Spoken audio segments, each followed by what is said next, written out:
Hello everyone. Can you hear me? Checking the sound, checking the sound.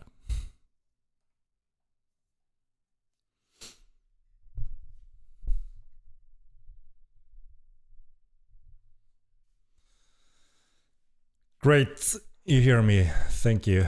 What's up, Henrik, the comment man? Thank you for subscription. And welcome to tonight's stream.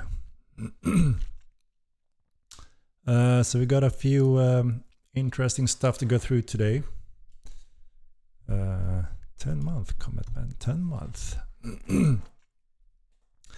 So as you know, we have had some a little Christmas break, but we are still preparing a nice patch that, if everything goes as planned, we intend to push it live very early next week.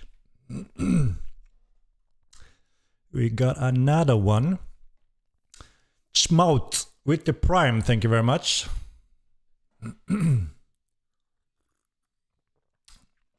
And Pierce, hot damn, with the 30 month. Thank you very much.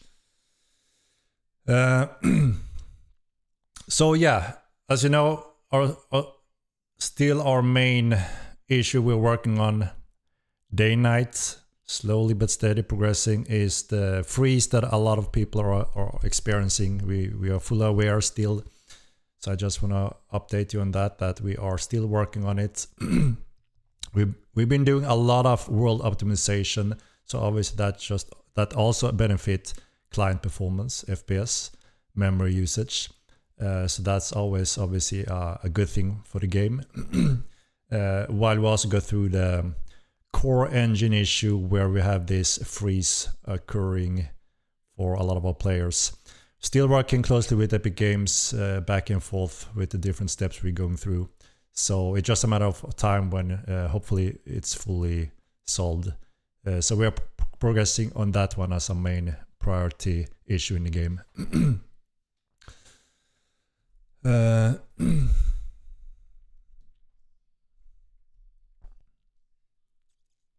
So yeah, obviously it's a bit worse on low spec hardware. It seems to be somewhat affected by hardware. Some users are never getting a freeze. A lot of people are getting freezes from short a few seconds to quite a few seconds. So obviously that's something we need to get on track on as soon as we can. We also identified another little peak on the servers that happens not frequently, but every now and then we see a little peak on the server, and it looks like Sebastian have identified that cause as well. So that will also go into the next patch. That should improve some of those server lag issues that some players are experiencing over a 24-hour span. They're not common, but they do happen. So that's also something we have identified and improved. Sup Nedrils Ned RSL and Moose Walker. So when we're gonna make second character. So one of the topics today, as you can see, is the upcoming roadmap content, which is based on your vote. So the results for the vote that we've been collecting in the past days. I'm going to go through that shortly to show you what our upcoming focus will be in the upcoming roadmap, the patches ahead. So that's very exciting.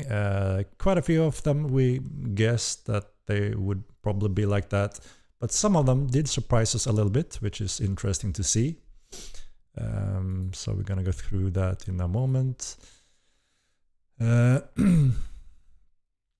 We are also going to follow up on a quick little poll. When I've gone through the results, we're going to do a little follow-up, because a few of the votes that you have picked as top 10 are a little bit vague in terms of what specifically within those categories. So we want to follow up on that and identify more exactly, so we pick the right things that most people had in mind, or things should go first. So yeah, we got a few things here.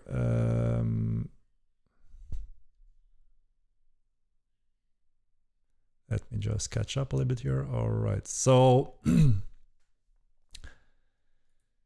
let's see. Shall we go straight to it then? Let me go to the second point here then. Shall we? Let's take a look. Let me find the little thing. All right, so there was quite a few on the poll that you could select from and rate from I want it now to I want it later, right? So obviously this is a long list. There's also a few things we didn't add initially in this list, which will come later. So when it's time for a new session, there will be a few new things to pick from also. And of course, like I said many times, there are many features here on the list, a lot of content, and some of them are huge projects, some of them are smaller. So that is what we kind of put together after we've seen the popularity of things and start planning ahead for that. So it's a little tricky like that. Aragon with the gifts. Thank you very much. Very generous of you. And Mel Kubaros with the Prime. 17 month. Thank you very much. Appreciate it. All right. Let's show you what the community picked as the top 10 we're gonna start focusing on. Some of them are smaller, some of them are larger, as I mentioned. And here are the results. Let me hide that so we can see a little bit better. So this is what we're gonna build the upcoming patches on, because this is what the majority of the players wanted. So as we can see here, we have Combat Polish as a very strong number 1 on the list. Obviously, combat is a common core function that everyone more or less experience and do want to experience. So obviously, it was quite expected to be fairly high on the list, but it was pretty much killing it. Second place, we have new dungeons. We saw a lot of action and exciting things was brought along with, for instance, the Necro dungeon patch. So we can understand a lot of action, exploration, reward, risk reward, PvP, PvE. It brings everything, right? And we were listening on your feedback how we should improve our dungeons and what worked well and what didn't work well on our previous dungeons. So we are utilizing everything in this new dungeon. And we have a little surprise for you. So this next patch, early next week, already includes one of those dungeons based on all that experience feedback that I've been working on the background. So it matched quite perfectly along with what the players want. So that was a good one, right? So you're getting that first dungeon already next week. And of course we have built systems so we can scale up more dungeons more quickly over time. So that is a good match. And yeah, the second character, the Diva system, was very popular also, as you can see here. The majority of players want another character slot on their account. And we can see that it was a very strong vote on that one. So that means we need to really start looking into those missing components and systems that we need to cover, go through to make that possible. New points of interest. We have a lot of people that explore and run around in the world and visit the different points of interest. And you know, we have quite a few limited dungeons today, and they're quite hard farmed by larger groups dungeons. So it's not as easy for more casual, smaller groups to experience those dungeons. So obviously a solution to that is to obviously add more dungeons spread out through Mirland, right? Same with new points of interest. Make sure there are interesting things and interesting rewards available in those points of interest areas. So again, more content from casual to group to hardcore groups, right? So that is also very high up on the list. So obviously we're gonna add more of that. Henrik was just going his own route anyways. Just trolling us. No, this is the votes that you got. that we're basing this on. There's no reason for us to pick the order. I've said this 10 times. We could pick the orders. We had some of these already on our own early up, but we thought, well, why not make the players vote, right? And this is the results. A few of them changed a little bit that we didn't expect, but the majority is quite where we know where it will be, because obviously we hear the feedback from the players, right? But like I said, there are a few features that we all agree is great, is good. For instance, the Guild logo emblem system, the dice system, we all want it. There's good benefit from having it for different reasons. And people thought, well, yeah, we need that soon. So we put it fairly high up, but it didn't make the top 10 list. So obviously we need to also decide if it's some of those we want to bump, that we know is good value for everyone. Everyone agrees that it should be in there. So we don't just keep pushing it back, right? So that's something we're evaluating as well carefully. So yeah. New creatures. So we're going to follow up with new creatures on a second poll when it comes to what kind of creature do we want. New mounts like Lycator, Bullhorse and such, or do we want new opponents, as in fighting components spread out in the world? So we want to pinpoint that a little bit. So if you have the time, you will be able to help us vote on that as well, so we know that we pick the right content when it comes to new creatures, for instance. We will specify this in a vote poll that I'm gonna give you a link to soon as well, that we're gonna also run for a few days, just to specify, right? And then surprisingly, I didn't think new armor set would be that popular. I mean, we have got a lot of requests from people that we're lacking medium armors, more options. So, I mean, it's been a quite constant question for that, so we can understand maybe why it made it quite high. We also want to follow up on this one with a quick poll. Do we want to see first light armors, medium or heavy? I'm guessing medium. Am I correct?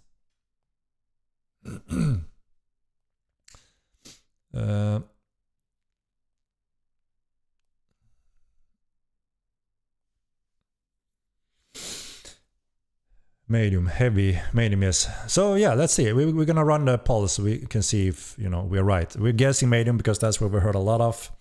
But again, the poll will obviously help us. I see quite a few heavy, but it looks like there's quite a few more medium so far. But yeah, let's take a look on the vote. And we also want to do a little update. We identified armor sets that are rarely used in the game. So we're gonna actually modify some of those stats to fit more equal to the ones that are chosen to be used. So you have more options rather than just going to min max stats, right? So hopefully that will also bring more content for everyone, and you can pick your own style and preferences rather than just this one had too bad stats, so I'm never going to use it. That's not good content, right? Just give us like 3 new armor sets. Yeah, I mean, we will see what's practical in a patch period, right? We haven't decided the mount and exact detail and the style. We want to start out with knowing, do the majority of players want more medium armors first of all, or light or heavy, and then obviously we're going to continue on all of them eventually. But we want to make sure we pinpoint the right ones first.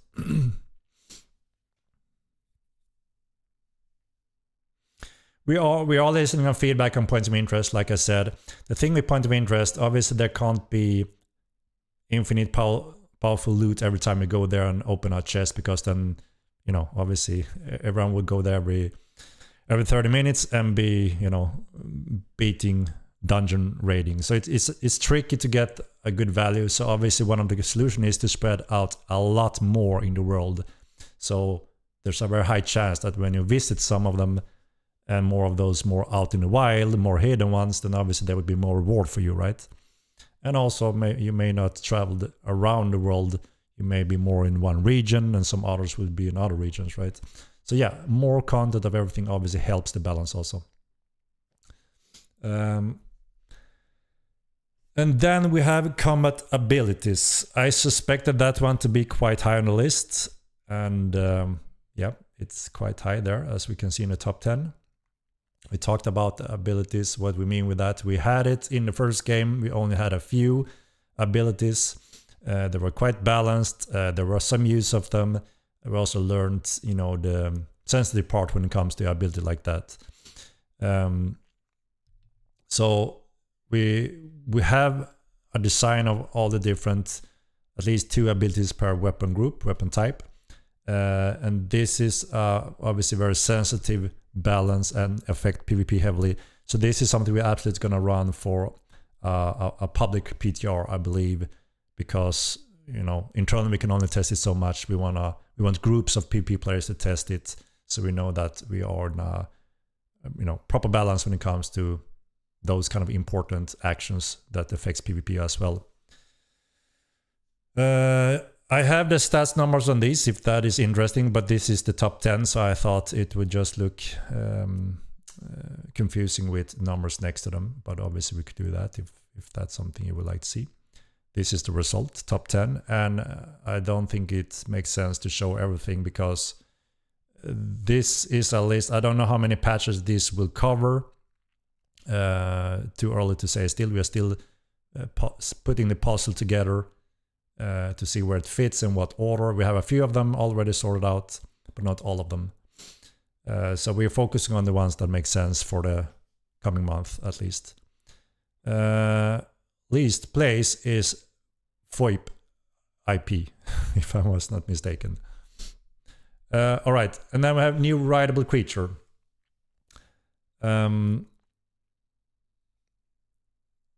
So yeah, this is just, you know, we have all the creatures in the world that will be rideable. We will crunch through a pack of those every now and then to deliver those as well. And then we also have new weapons. So this is an interesting one as well. We have a poll for this one as well. We're going to follow up on. So there will be a few options. 3 options.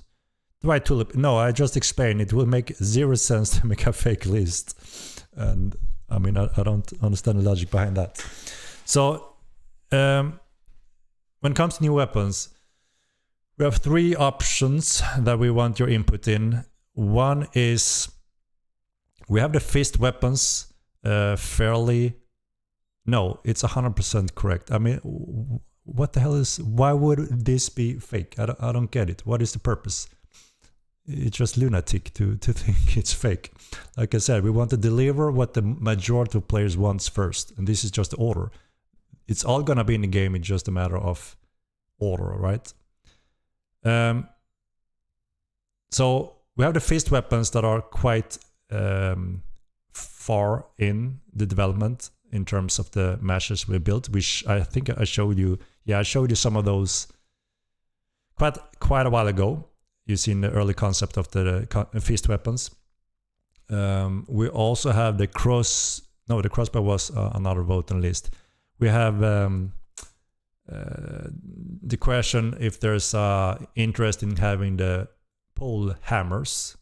I got a few requests on those every now and then, since we didn't add them initially in Mortal 2. So we want to see if there's a big interest for pole hammers. And then this third option is just more weapon head types of variation in current groups we have. So we want to try to pinpoint that as well.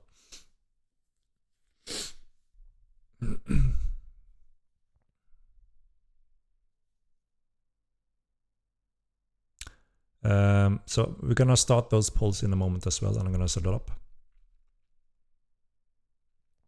How complex is it to add a secondary character?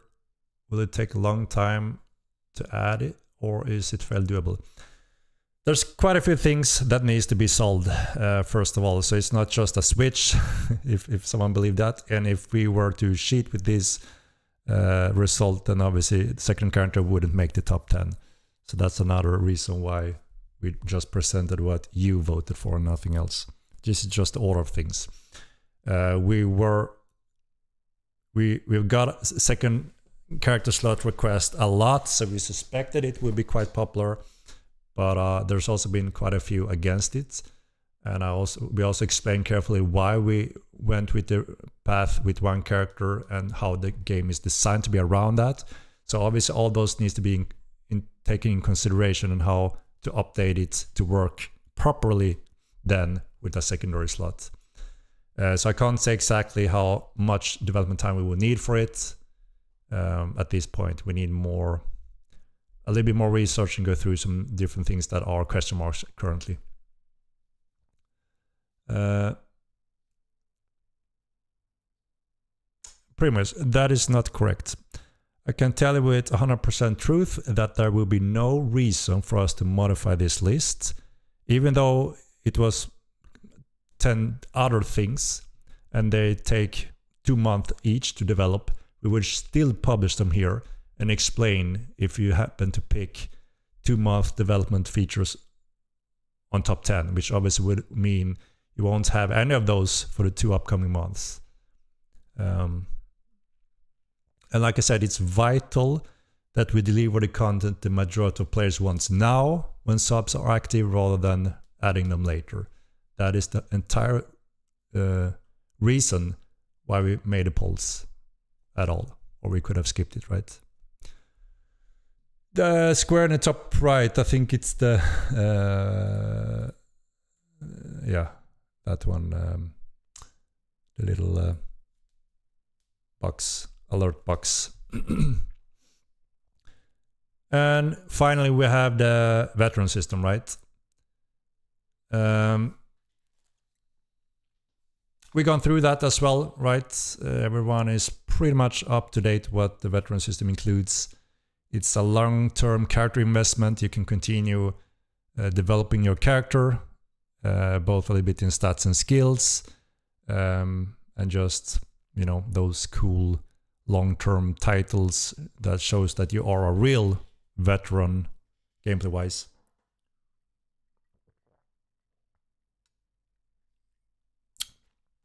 Oh. So yeah, so this will be the content for the upcoming roadmap.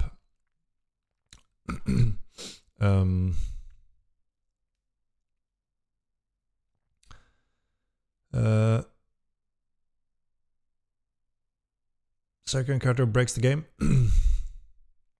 Sadaka, please.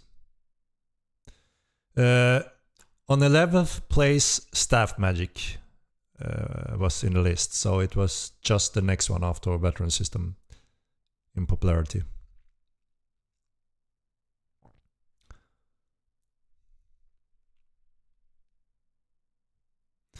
First Gaming, as I mentioned many times, as you will see in this patch as well, the absolute majority of this patch is polish and fixes.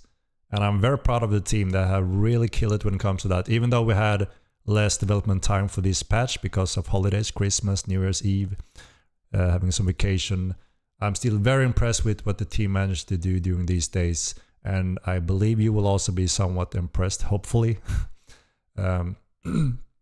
So, and it has a lot of good stuff. Good balance, updates, tweaks, polish, fixes, a lot of fixes, and also a little bit of content.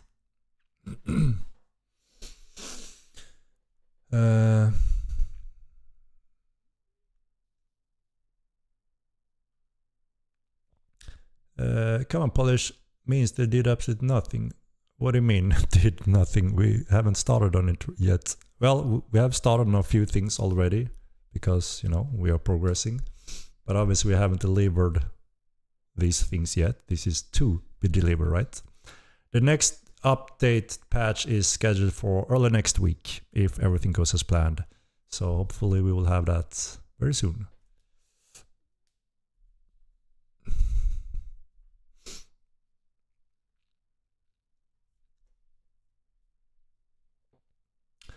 Tajinki, of course, but I'm very happy with, you know, communicate with the community, and the majority of the community is extremely helpful, giving good feedback. So I think it's a high value in it, and so obviously we're going to continue doing that. Your hair is getting long, Henrik. That is true. I haven't had the time to go to the barber. I have a time next week. I think it's time to get it in shape.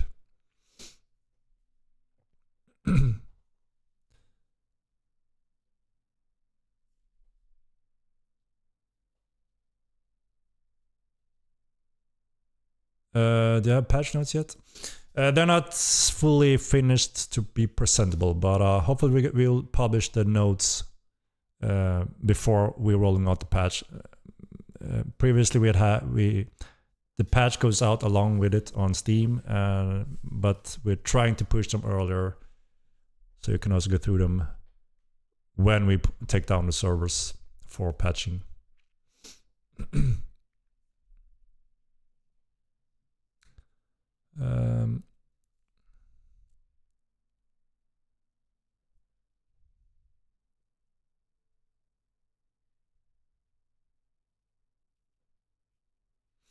New sounds, yeah, that is absolutely something we will most likely be able to add over time as well.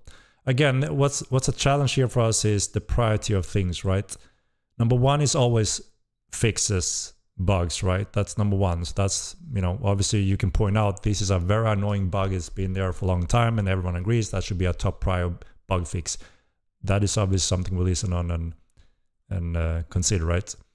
But then the next step is what kind of content and features the majority of the players want to continue to play the game, right?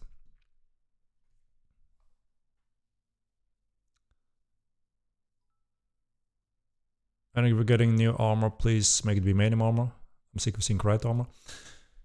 So we will have a secondary vote now for those that are interested to help us a little bit pinpoint some of those that I mentioned that are a little bit open for another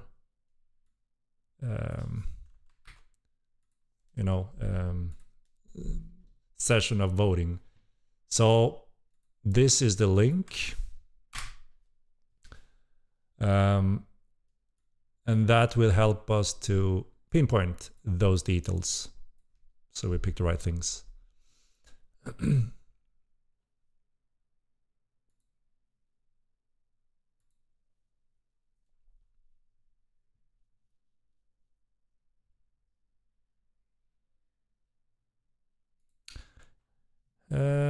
Star, was I unclear or are you not getting it?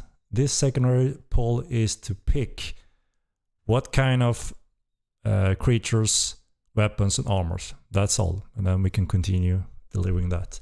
That's not difficult to understand. Please, okay?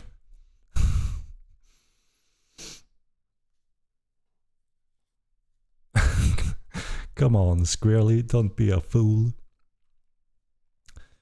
Yeah, like I said, very important. We want to have the right order of things. So thank you very much for participating in the polls. It helps with order of things. There was a few things that we didn't expect to be in that order. And thanks to your voice, it will happen. Yeah, Tavern Game is one of those also that a lot of people want, but thought, well, it can come later. There's a few more things we want now. But I still agree that it gives another feel of gameplay experience that can be done in the background forever, that has good content, good value, and also casual. You know, even though it fell behind a little bit, I still think it's an important feature to have quite early on, I would say.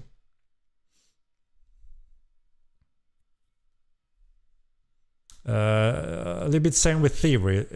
Was interesting because there's quite a few that absolutely want it now, and then there's a lot of people that absolutely don't want it now. Obviously, I guess those that don't want to fall victim for Thievery in cities. But it's also important to understand that we have the balance change from the first game to make sure we have a little bit more order and balance when it comes to Thievery, not just naked spam steal from players. Team B, thank you very much. Thank you very much.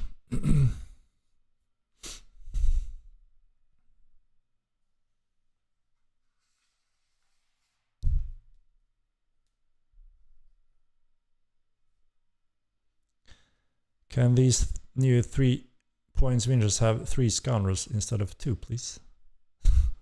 You know, all points of interest are quite a bit different, right? And we'll just try to expand them with more content, more variation, and more of them spread out.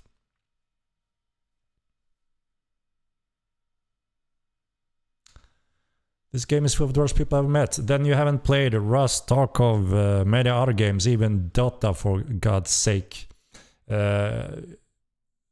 All online games have some crazy people, right? And some trolls and some toxic people. But I wouldn't say Mortal Online peaked those shots. Absolutely not. So, and that's something I'm very happy for. We have some of the best individuals as well. That was extremely nice, helpful, and are just awesome people. So, but of course we will have a handful crazy men also, right? Why wouldn't we when everyone else have them, right?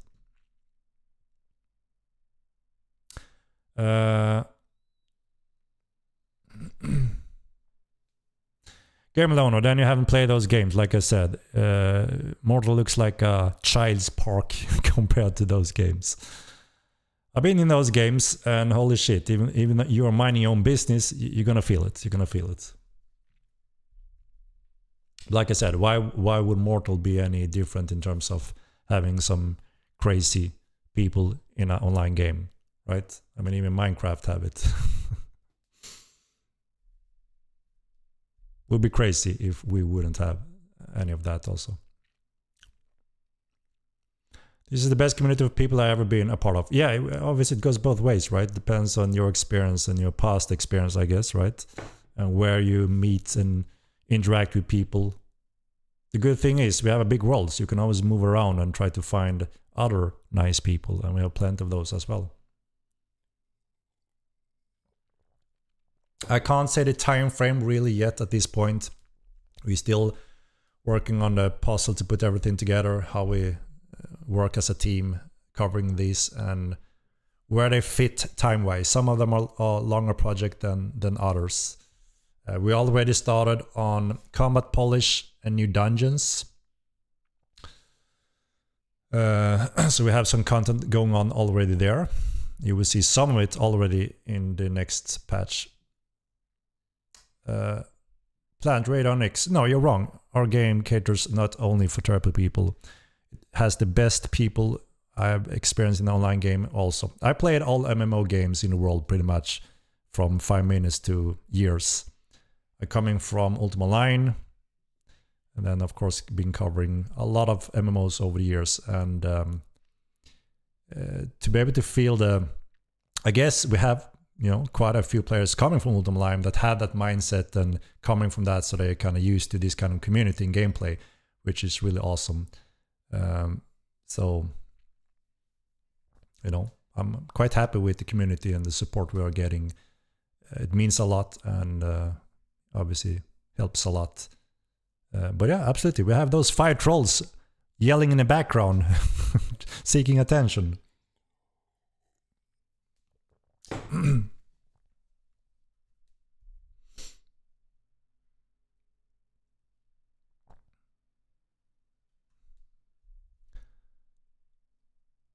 We are collecting data on TC still, as I mentioned before. We have a few tweaks already in this patch. We're going to follow up on some of it. We're getting a pretty good picture based on what players are doing and the feedback that we're getting, right? So obviously we identified where those main areas are, and we're working on them. We all know about Crank. Like I said, we have those 5 people yelling in the background, wanting some, attention for different reasons. Can be good reasons, can be bad reasons. All games have those. You can't make an online game and don't expect to have some trolls popping up or sabotage or cheaters or whatever, right? There's not such a dream world that doesn't have craziness and illegal actions. Everything goes, right? The freezes, as I mentioned when I started the stream, is an ongoing high priority issue that we're working on. We've been heavily working on optimizing the world. It helps with the FPS and memory usage, and in some cases it may also help the freezes effect. We are still working with Epic to have it fully solved as soon as we can. Yeah, I don't have anything personally against Crank. I want to point that out as well. I'm not sitting here and picking down on anyone. You know, some people may enjoy his way of doing things, and some may not, right? Stop talking about his sandbox. What? Whose sandbox?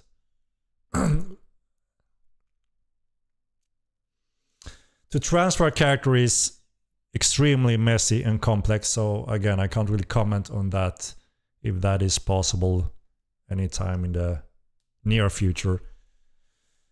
We are currently looking at the different steps when it comes to a secondary slot that people wanted as a big early thing.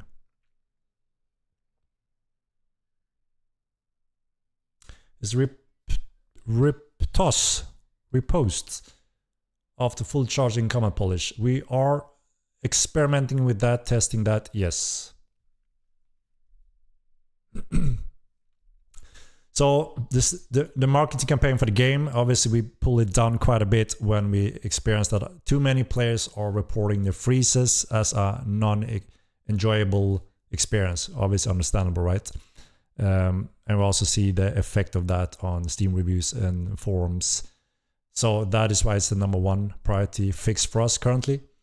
And we also are a little bit worried about pushing the big guns on marketing, while we have that as an ongoing issue for a lot of players. Not everyone, but too many, right?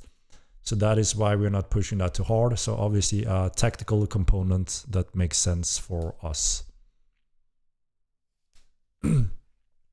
We fight cheaters every day, Kasten. You may not be aware of it, because obviously we are not sitting here shouting out, we got those bastards, we banned those, we filled in those holes, we're building new systems. Again, that is an ongoing thing for any online game that, you know, you always need to prepare that. Cheaters are not going to go away. They are always in all online games, period. What's good for us is that we don't have thousands of cheaters that World of Warcraft and other MMOs has, that have obviously a much larger player base. So it's somewhat more controllable for us. But the battle never ends. As late as today, we had a new software update regarding that. So absolutely. And we were very happy to hear from players that they thought our GMs have been doing a really good job lately, getting rid of a lot of players that have been cheating. And that is the result of, you know, obviously hard work of adding those tools. Also, we are very grateful for players trying to assist when they think things are going on in a bad way. Always very helpful, so we can investigate more efficiently and go straight to the point. So we're very happy for that as well. But like I said, we are deploying new things there also every now and then, and it's important. Robes, how's it going?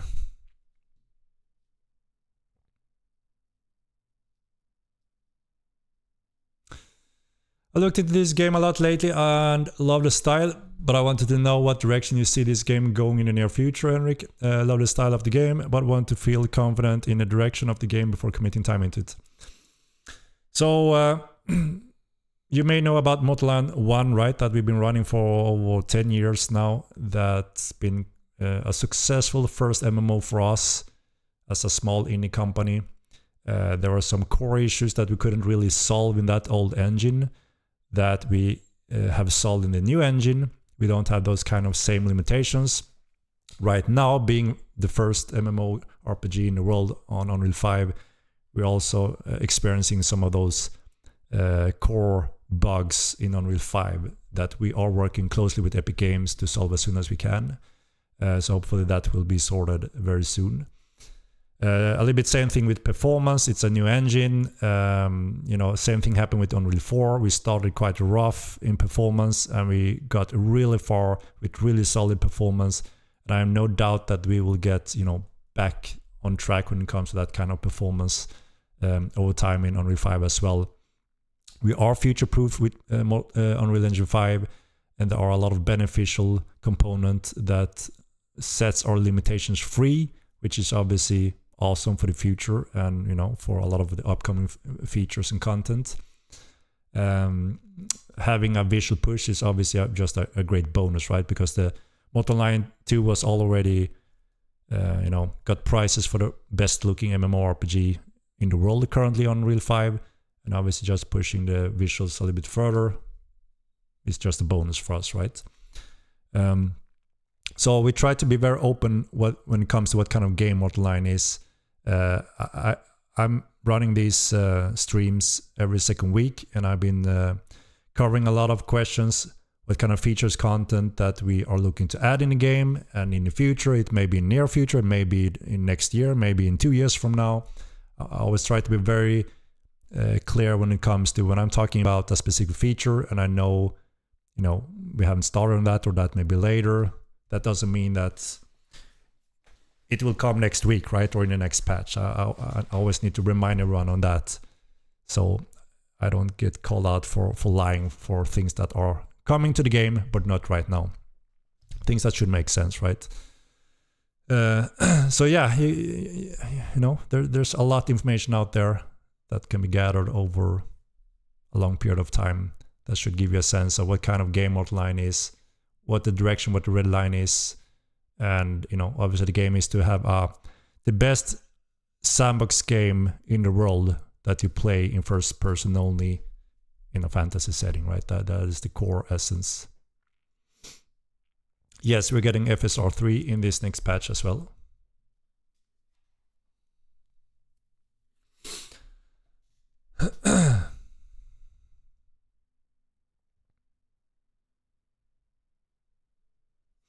A point of interest can be done in many different ways. It doesn't just rely on a chest or a urn, right? Navy styles. Some points of interest is just an old location with lore or hints or a note, or it can be anything, right? To a little bandit camp, to a urn, to chests, to locked things, hidden things, open things, non-hidden things. There's plenty of points of interest that you think you have explored everything in, which you haven't. And then, of course, there are many that don't have that. And that's by purpose and intention.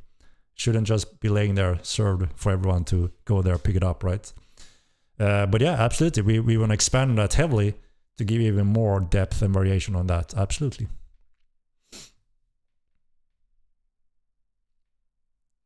Second card, is it coming in a following patch or in like 5 months? It won't be in 5 months, but it won't be in the next patch, because the next patch is Monday, Tuesday, early next week. And obviously it's not ready for that because we just got the results a few days ago and started to work on the first steps, how we put it up for schedules and who's working with what and so on. But we need a little bit more time. There's a few question marks with secondary slot system that we still need to iron out. But soon we will know in what patch it may fit.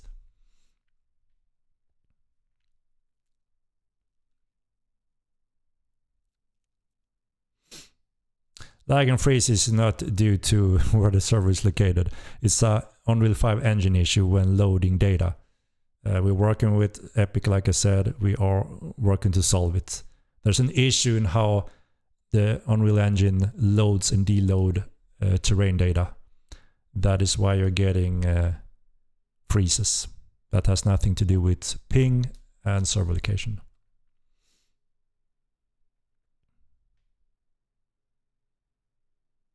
So you're now admitting the freezes are not on your end and not on Unreal 5 engine issue? No, I just said it is in Unreal 5 Engine 5. The exact same system is existing in Unreal 4, but obviously it didn't happen there, right? We have the node line, the level streaming line issues that were freezing and they were constant in specific location. I'm sure you all know about that.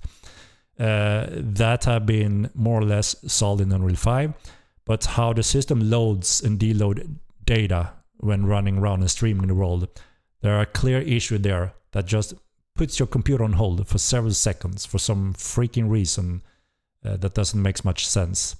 That didn't happen in the same system in Unreal Engine 4. They have built a lot around this system. They've done a lot of changes, so it's not easy for us to see where the hell it does go wrong. But obviously Epic Games that have upgrading this system are very helpful to try to pinpoint where this is. This is also a very large world, There are a few Unreal 5 games out there that have just a fraction of the data that they are loading, so it doesn't happen in those kind of projects. This is a very large world with a lot of different content, and that's where that happens. So it's not specific for Unreal for Mortal Online. It's something in Unreal 5 when it comes to that system, and it didn't happen in Unreal 4.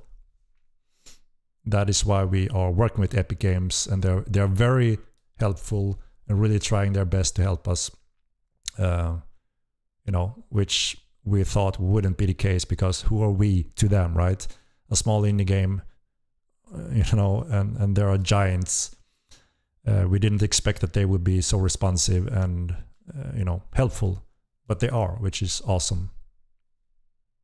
But obviously it's not just a quick thing we can pinpoint and patch it, but we will get there.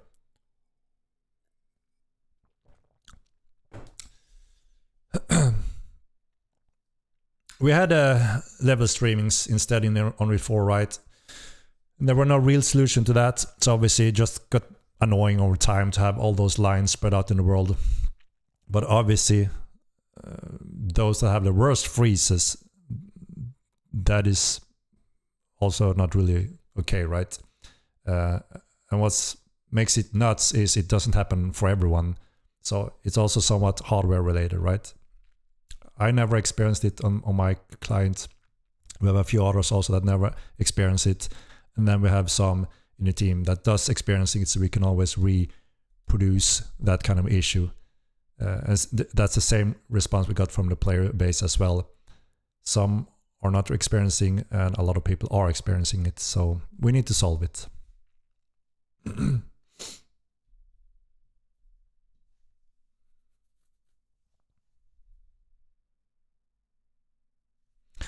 You're 1,000 cheaters if you total the ban report. Yeah, but the thing is also obviously that we have same team, same people that coming back, trying new things. It's very difficult to lock out a player that knows what they're doing.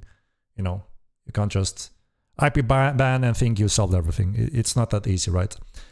They help us to improve our systems. They helped us to fill in holes and security holes and improve tools. So it's an ongoing battle. Exactly same happened in the first game, no difference. And exactly same thing is happening in World of Warcraft on a daily basis. You can just add 2 zeros on the amount of battle they are facing, or even 3 zeros. Heck, even 4. It's much more business for them. So yeah. Does comment polish include a paraffin keybind in one button? It is possible. Yeah, it's possible. We have a few things that we're looking into. Some low-hanging fruit that, you know, we can get testing on quite quickly. So there's quite a few bonuses we want to add to it as well, just to add to the experience to make it feel nice. No, absolutely not, Star. WoW have so many more cheaters than Mortal Online ever had during all our years. They have more than that in a day. I have a lot of friends at major companies in the world, including Blizzard, Epic Games, and some other companies, Massive Dice, King, and you know, obviously we talk a lot. We talk about the games, we talk about issues, we talk about cheaters and system against that. So I got some insight for a lot of game companies in the world, including a lot of MMOs, and it's a big thing, you know, working against cheating. It's just that it's not something exciting. It's not something we can publish and update the community with, because, you know, it may just do the opposite. We don't want to share information as well to alert cheaters, hackers. At the same time, we want to show that this is something we always have to consider. It steals development time from the game, but it's necessary for the game. And that is why sometimes we, you know, game development are slower in development, because we also have to spend it on that side, even though it doesn't say so in a patch note. It's not an exciting view, but sadly, it's something we just have to accept and keep working on in the background.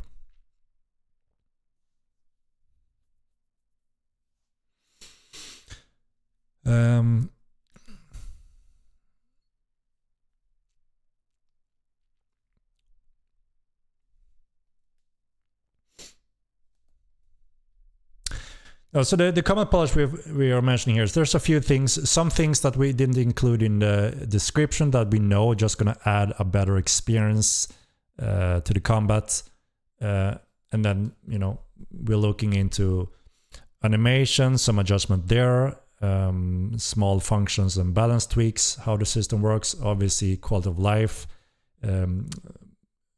hotkeys, keybinds that people are suggesting. There's quite a few things that just can make it feel better, play better, and promote player skills and enjoyment, right? So that's different from the combat abilities, which is just new abilities added on each weapon category that you can use in the right circumstances to get new type of tactics.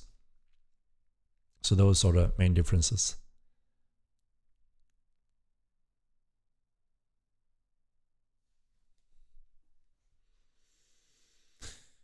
If you have a video evidence of cheater, what's the correct producer reported? So first of all, you should obviously report players to GMs in game so they can investigate and do their part.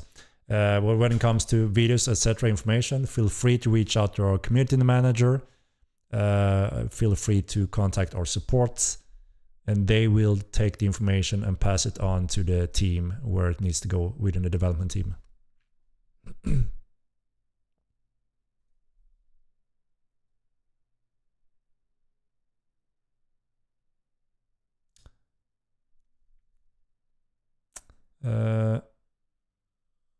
All right, let me jump down a little bit. I think I'm way behind here. I am. Is MIT VR capable? So the engine have great support for VR, right? But there's a few things when it comes to how to render the different UI, for instance, and such, is something that you need to go through. Some effects that may not enter correct in Z depth that needs to go through. And then you have the, you know, how you control the things. The first step is to make sure that it tracks your head movement, right? So you can look around in the world and still play with keyboard and mouse. That is more straightforward, but there are a few things, like I said, that also needs to be ironed out so they render correctly within the VR hardware. But that it's absolutely doable. That's why we had it on a vote, just to see if there's a decent interest for it, or if it just should come later on as a bonus, without, you know, stealing too much from the current content and feature we want to add now rather than later. Then, of course, when it comes to having support for the controllers also, that opens a whole new box of challenges that needs to be done. That obviously makes it more difficult and time consuming.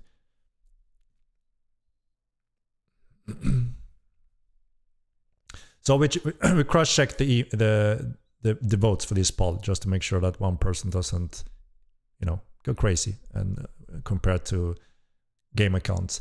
We are going to add the vote system in the game client where you connect to the servers as soon as we can. So upcoming polls when it comes to deciding new types of roadmaps will be within the game. Yes, FSR is in this next patch.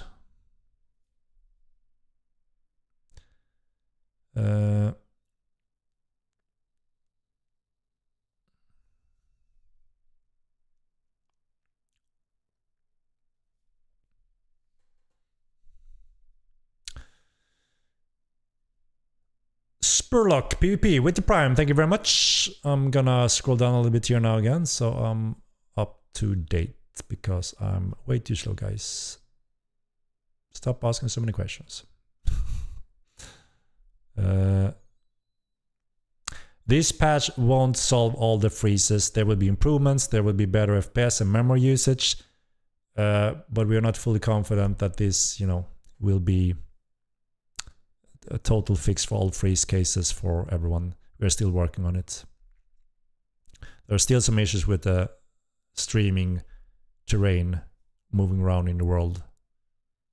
You know, like some older machines especially don't load the terrain fast enough, and then after X amount of seconds it loads including foliage. It's tied to that as well. There's no reason for that not to load faster. It did load faster on Unreal 4, and it's a very similar system. They just updated it. So that is the only unfortunate thing, I would say. I really hope that our team and Epic Games can get a solution to as soon as possible, so it's more better experience for everyone, including also the older hardware usage. What about the UI reset every time you launch on Epic? That one is fixed also in this next patch. Yes, you can finally save the UI when playing on Epic Game platform. Take the server down right now and upload a hotfix to add bags for wolves. I'm not sure if that is something we can do right now.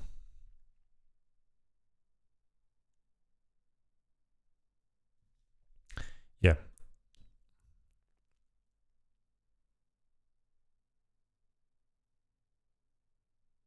No, you don't have those freezes in Unreal 4 FredArt. I don't think you know what kind of freezes I'm talking about then. I'm talking about you're running somewhere and then bam, your whole computer stops for 30 seconds. After 30 seconds, you can play again. We didn't have that streaming issue in Unreal 4. We have it in Unreal 5. So it's something very specific. If you don't have those freezes, then great. You're not one of those that have that issue in Unreal 5.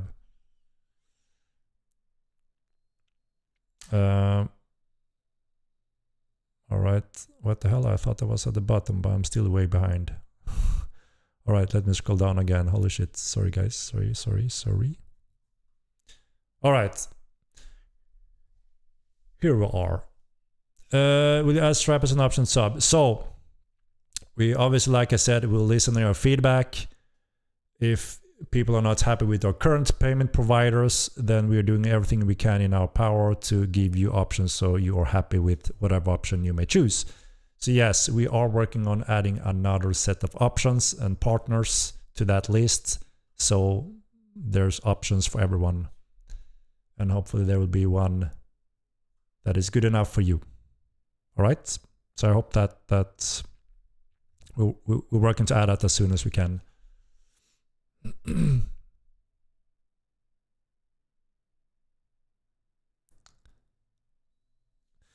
Pick locking we're adding along with Thievery. It goes hand in hand. So when we add Thievery, you will have pick locking, and then you always also have a bunch of pick lockable content, right? We do want to be able to turn nudity back on. Yes, it's just a very slow progress with our current partners that needs to go through a few steps.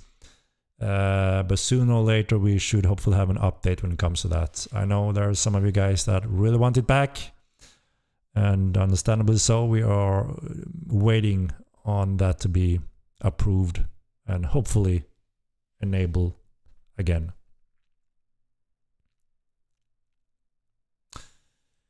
And hints on a new dungeon. So the new dungeon is really, really nice. Have main focus and priority obviously on the gameplay experience, PvP and PvE. Make sure that AI pathing works perfect, or as perfect as possible. You know, we want to make sure there are plenty of good, interesting rewards and value for every player to visit that place. We have listened to, you know, the feedback when it comes to having more than one entrance and exit. So we obviously make use of that. We have worked very hard to make sure the performance is rock solid inside this dungeon. No hiccups when playing around in there. So obviously gameplay first, right? And then secondary, the visuals, and of course we have lore tied to this. So, you know, there's some depth to what is this place, why is it there, what can be done, and so on. So I think overall, hopefully it will be a really good dungeon experience and put a nice benchmark for us, you know, to make sure that any upcoming dungeons we add to the game have similar value in different ways. So obviously we're gonna be very eager to hear your feedback when you get to experience this dungeon, so we can continue grow and make better and better dungeon content, right? There should be an option for PayPal for sub on our website currently. And that doesn't go through Xsolla. It's listed on Xsolla, but when you choose PayPal, you go straight to PayPal outside of Xsolla, and PayPal handle the transfer of funding. I'm not sure when both will be coming to the game. It wasn't top 10, as you can see here. You know, I guess we simply need more content on Mirrorland and address a few things before that, before both is, you know, ready to start building, pretty much. Outlet Dungeon, no.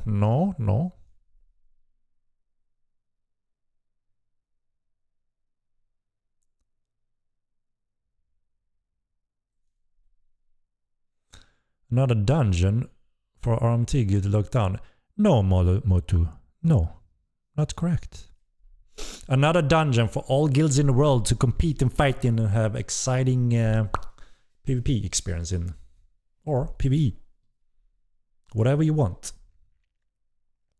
And location is quite centralized in the world, in Mirrorland, as many suggest as well. There's a PayPal option. There should be. Frame generation for 3000 series. To my knowledge, frame generation DLSS only work for 40 series. We are getting FSR 3 in this next patch, which is kind of the equal system for AMD users.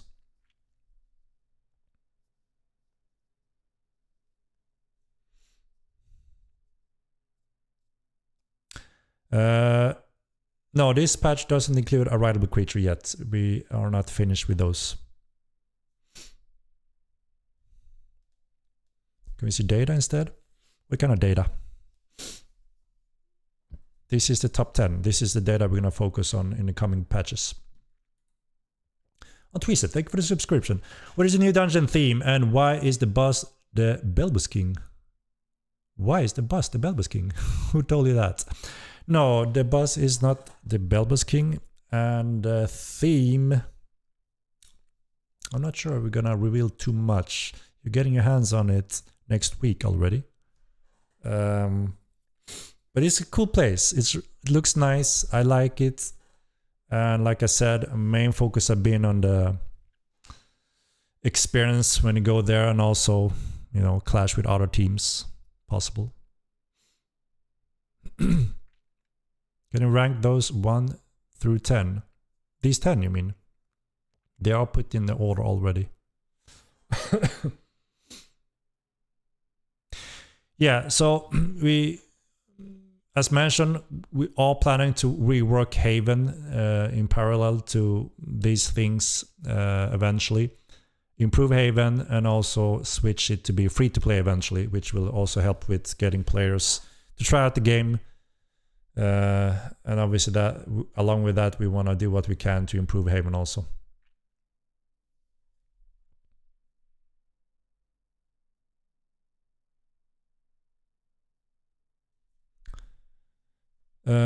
So along with some of the combat additions, we are looking to strengthen the turn cap.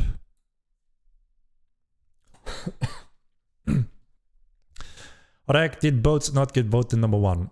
Well, not everyone wants a boat right now, but eventually it will. It will come to the game. We just want to make sure that now, when, you know, we are early on, starting with subs and so on, we want to make sure that the majority of the players are happy with the content that arrives in our upcoming patches. But obviously we still have a very long list of things that we will add over time, right? And there will be small things also that are just surprises that comes in some of the patches. Like that 2 rider on a mount surprise patch we had a while ago that gave a lot of nice content to the game. and came almost as a surprise for many.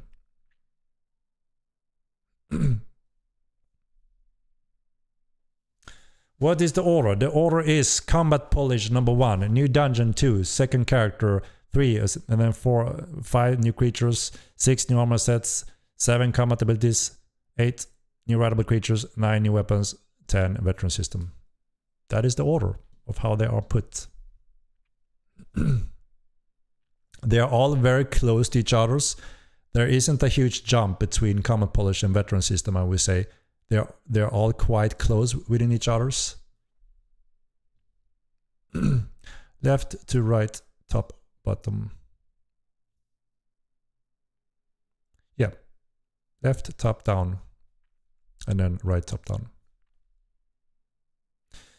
Did I just say Adventure Motley will be free to play again? So the Haven will be free to play, not Mirland. That is the big difference. And for many, many good reasons. So yeah, I want to make that clear. Haven is planned to be free to play. Haven.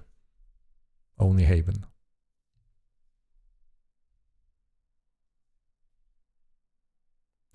So I wanted to show you a little something also that is coming in this next patch, and I'm excited to hear feedback on it. I'm very excited. This is a little sneak peek on what's coming on this next patch, this next week's patch. I want to hear feedback on it, how it looks, if you're happy, because we are happy with it. Let me find it.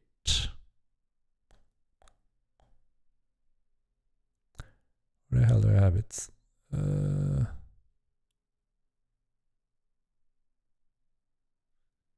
damn it, I bloated my Twitch. Okay, here.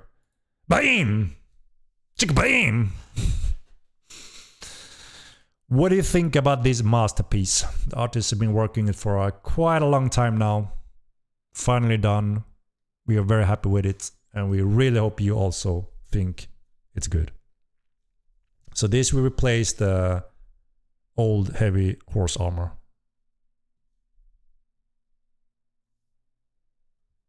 It's good. Side view. Meh, it could be better.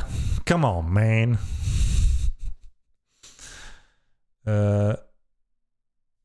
Okay, it looks like the majority is happy with the design and how it looks. Gucci. Looks very good.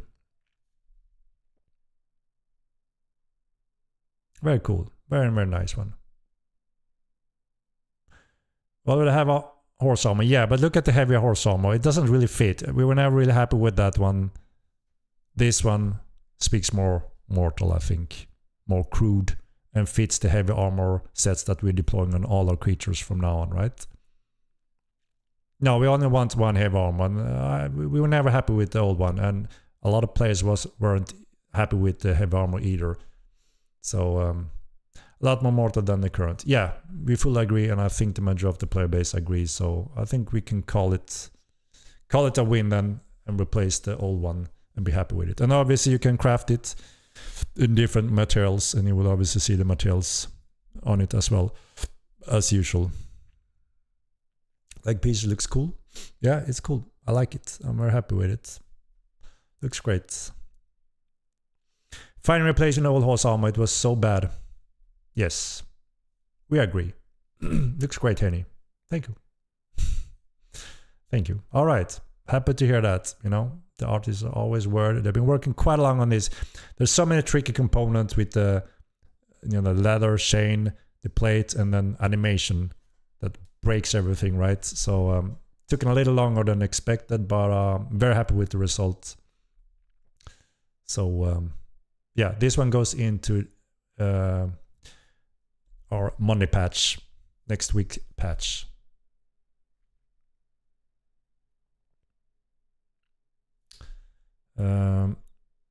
But yeah, like I said, this is the heavy armor sets we are deploying, right? And then over time we will add more and different types. So it's just one of the styles currently, but it takes time, right? So obviously we can just take a few at a time. Thank you, Clean, for the new horse armor. Yeah, I think he was one of the guys that also thought The current old one is misplaced and ugly. I agree, this one obviously looks much better and fit better. More cowbell, more cowbell. Can you infinite skill point with veteran system? No, no infinite skill points, but you will be able to further expand your character skill sets.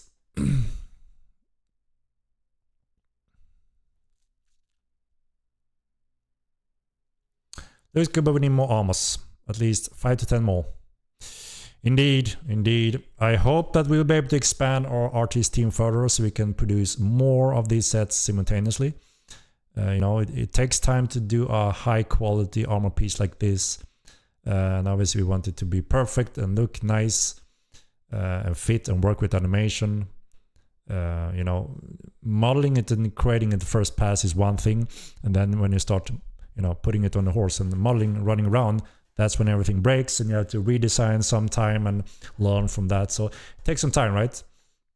But yeah, it's nice. And like I said, hopefully we will be able to expand the team further and create more simultaneously. Xfast, thank you for the subscription. Did you already go over result? Yes, I can put the list on again and people can watch that. Just wanted to show this. Let's see, where the hell do we have it?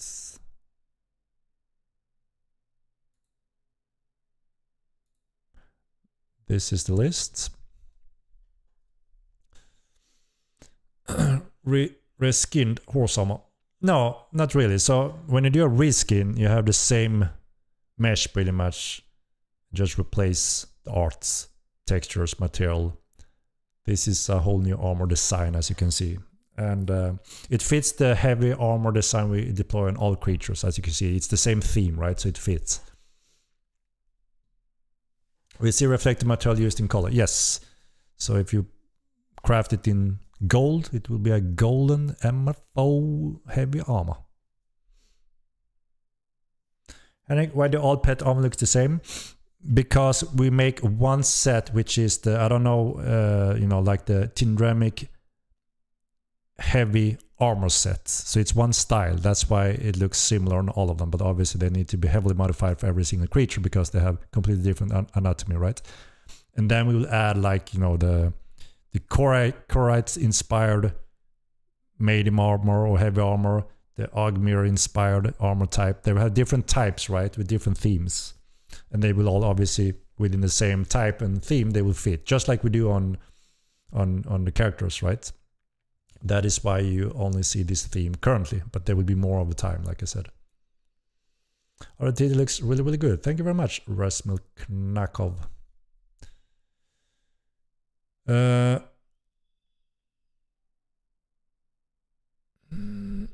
Who were the artists that worked on it? So Adria is our creative art director, right? So he perfected. I'm just there to, you know, approve the general concept design, and he's the guy that makes sure it looks exactly like that. Works have high detail, the right amount of details, and yeah, all of that, right? So, and he works with, who the hell is now the artist that actually builds it? Good question. There are quite a few artists that produce 3D model content. I have to ask Adria who built it.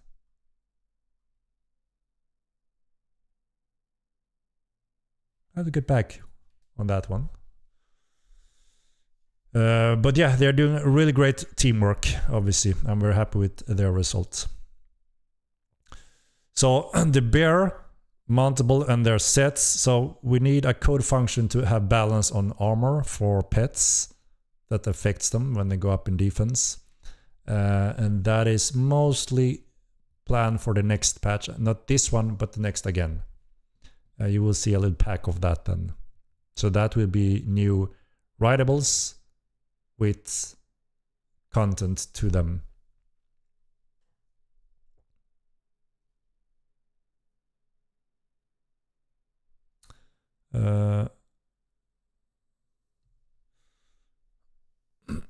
So yeah, we have a lot of bags and armors already. We're gonna add those in a patch when we have the function to balance the armors, and then we also want to make them writable, you know, close to that content patch. So it makes sense to give a whole pack, right? What's up, Henrik? Scorn, what's up? So no riding bears next patch, but next again is the most likely. Yes, dungeon will be on Monday. So next patch is a huge polish fixing patch. I hope that you will obviously enjoy that. And it also brings some really nice content along with a solid dungeon experience, hopefully.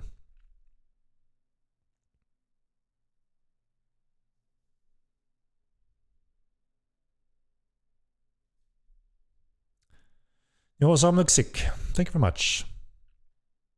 Prophecy, like, no, the game haven't really, you know, started almost. We're in the early beginning. Feel free to join in whenever it's something that excites you. That's the beauty of a sandbox game, right? Every month we add something new, exciting, content-wise, feature-wise. Now that era begins. Starting on Monday. We're not sure if we're gonna be able to add back the dismount animation anytime soon. It gave us a lot of issues. Do you remember when you dismounted, went through things, fell through the world and so on? The horse popped up in here. There's some strange behavior with the mount when dismounting. So, and we struggle a lot with it. Some of our best guys were struggling with it, spending a lot of time on it. So we said, fuck it, let's just jump off like that for now and have it secured and enjoyable, at least working. And then we will revisit when we have time to have that, you know, animation part. There's a window where you can't pull your weapon when you dismount today because there's a hard lock that will be there when there's animation.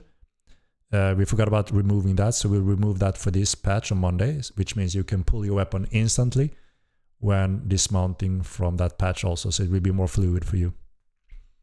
And a lot of people enjoy the quick jumping off as it is now, but we do understand, obviously, looks a little bit iffier, right? It's meant to be some animation there to make that transition look more correct, right? But again, playability and experience goes first, visuals, right? I prefer the quick dismount. Yeah, I mean, yeah. So the second Victor, the new dungeon, is that going to be another dungeon coming later, or is it actually this dungeon coming next week? So you're getting one dungeon now on Monday, and you're gonna get a few more in the next patch again. Then we have kind of fulfilled the new dungeon. So even though we add more than one dungeon, because we know how important it is. When we add one dungeon, it's gonna be very hot, right? All people gonna clash there. Obviously, it may be more difficult for smaller casual group to go there and experience it because there may be so many guilds fighting for the content, right? So in the next patch, again, we want to deploy a few more simultaneously. So we spread the options for the players and also spread them a little bit on the map. So hopefully more players will be able to enjoy the dungeon content without having too much difficulties. So yeah. So you will actually have more than one dungeon over time. I mean, honestly, we should keep adding dungeons, add like 20 to 50 more.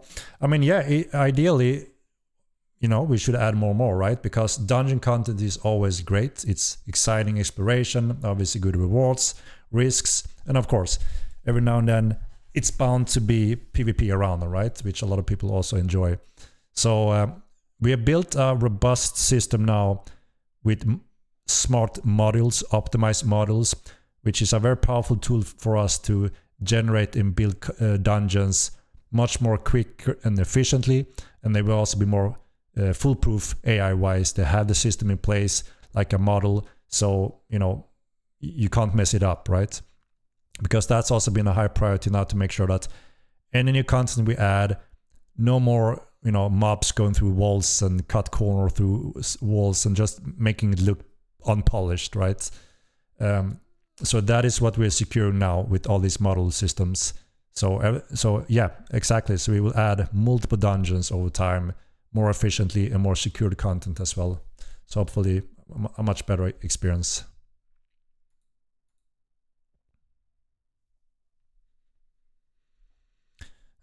Dane Trag, we all have different opinions, right? You can't just scream here like a crazy man, hey man, this is the world and I know everything, because people are just gonna be upset, right? That's not how we do a civil discussion in here. We're all adults, hopefully, and we all agree that, yeah, we want more content, and we all agree, yes, we should absolutely fix bugs. So we're all correct, right? It's just how we put it out there so we can enjoy the place together, right? But yeah, as you will see, this next patch, the majority is only bug fixes. So don't misunderstand me. Main focus when we have bugs reported and reproduced. You will see that on the patch note. Describe Mythic. Is there any plans to polish these?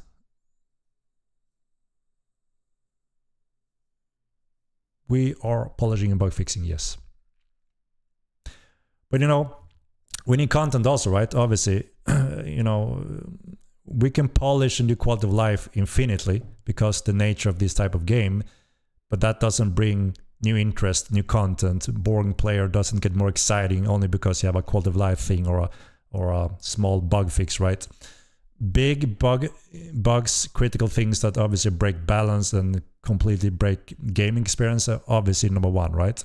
Secondary, everyone wants content. They don't want to be bored in Mortal Online. If you've done everything in thousands of hours, of course you're hungry for more content, right? Which means you're just running around or a little bit bored until something happens, right? So we absolutely need to make sure that there are content for everyone to spice things up, pull in players, make sure there's an interest. And when that happens, there are player conflicts, right? And that brings you PvP. A lot of you guys want that, right? And a good bug is a dead bug, indeed.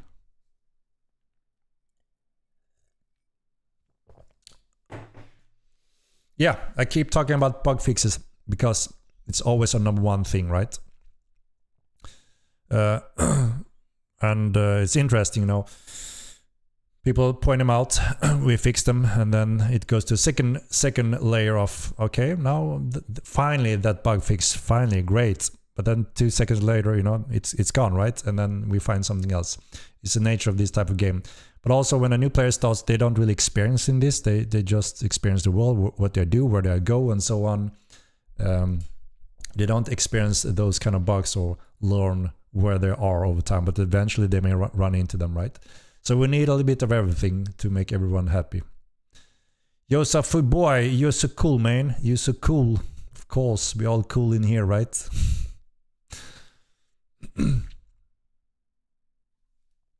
Hydra, don't be an asshole. Obviously, the game is not built with one dude. That just makes you sound like a complete fool. And the game is not filled with bugs. You can enjoy it, you can play it, you can find bugs. But it's not that you can't play the game. That's just ridiculous, right? Like I said, a new player don't really experience the bugs.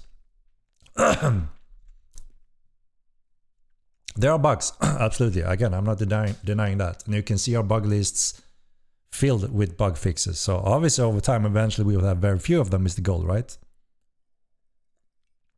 Everything you report goes into our system and we work on them. That's why you see the majority of, like 90% of our patch notes are bug fixes. So every time we report something, we go fix it.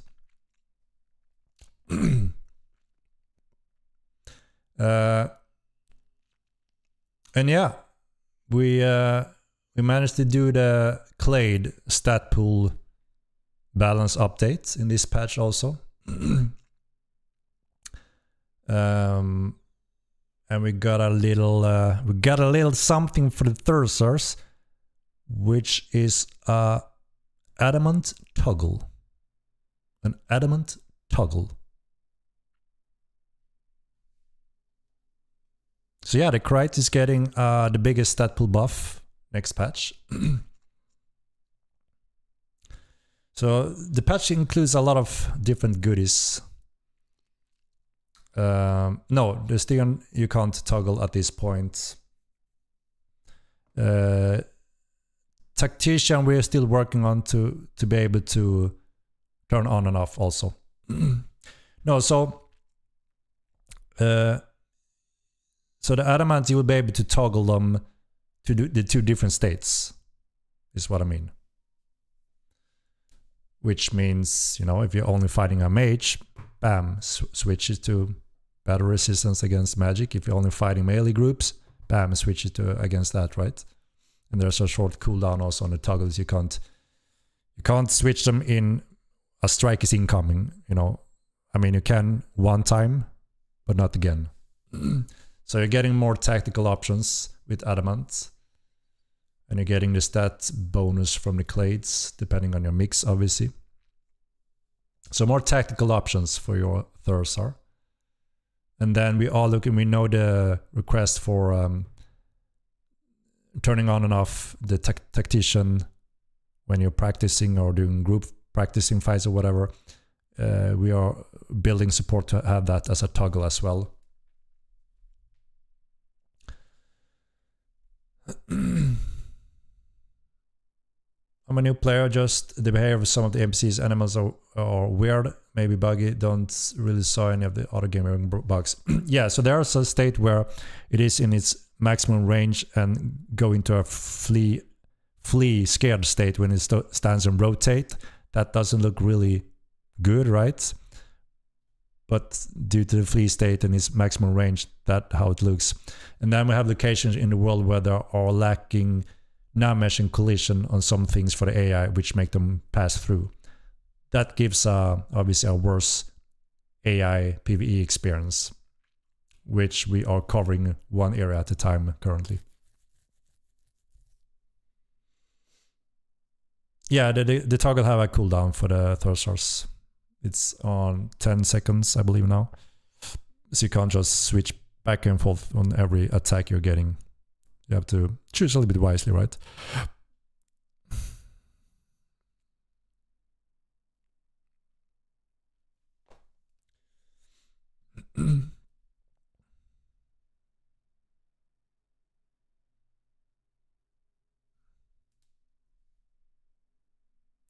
Yeah, so some of the things we are evaluating throughout the Comet Polish is the dismemberment of limbs. We had that early on, very, very violent, cutting off head and arms flying around, felt very powerful, right? Added that depth of craziness, but we had to disable it because it caused instability in the engine. And it was in that part of the engine, so we couldn't really build around it. So we just had to disable it. Hopefully we'll be able to enable it along with Unreal 5 again, sometime during the Comet Polish phase. So it just adds more love and feedback and cool stuff along with it. Yeah, Tacticians, we are looking to build a toggle. And maybe, I don't know if it makes sense to have a toggle on Stygian as well. I mean, I guess if you want to duel on the same terms as the others, you may want to have the toggle, but it's also a little bit strange as it's not a buff, it's the skin of a nature of a Thursar. You know, they have that ability, but we'll see, right?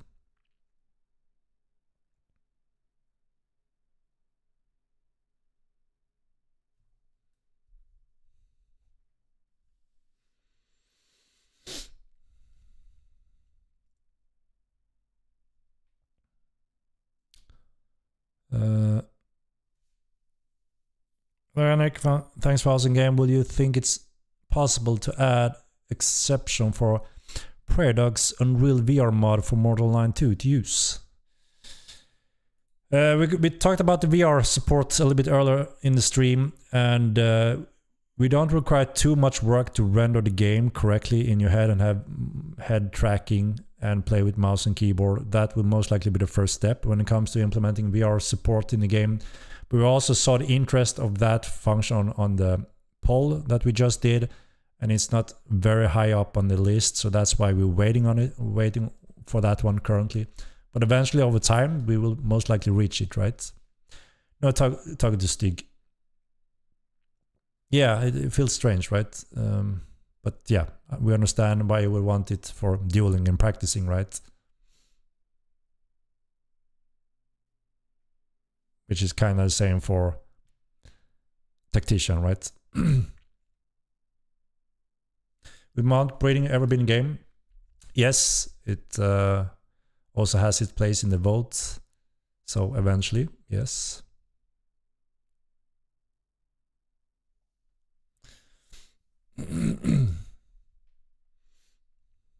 Nerf Alvarins.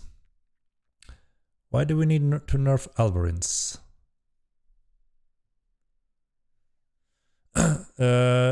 The Kalar is getting a stat pool buff in this patch. It's second place after Korite. So they're getting a little stat points.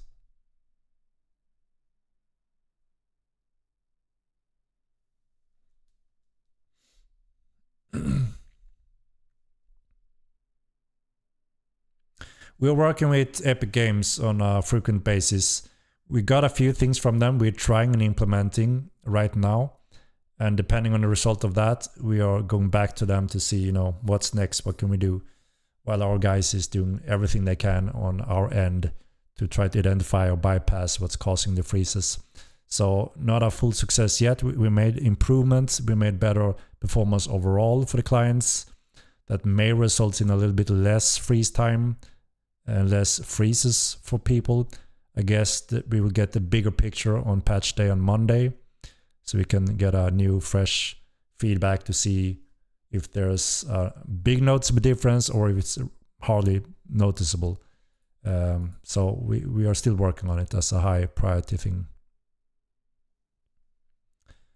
The sneaky thing is that it doesn't happen for everyone, right? So it's also quite hardware bound, as we can see.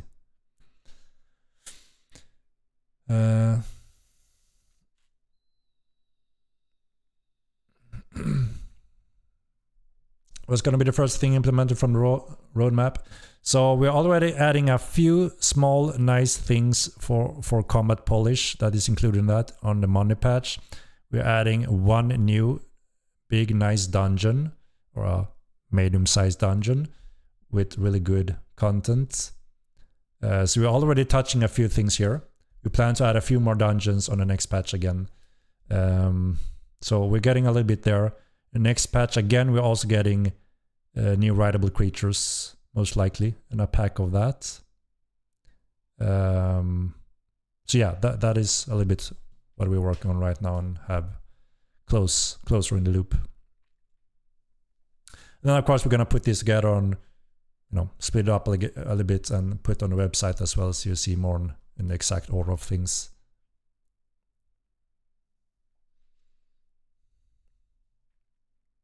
I'm not sure when Sarika would be on the map. We will need more time to get closer to such estimates.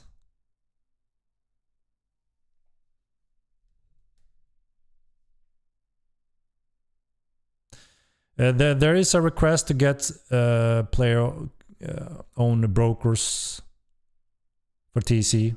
So that's something we can also add eventually, depending on the interest, right? That's the entire reason why we want to do this poll. We want to make sure that we pick things that a lot of people enjoy, right?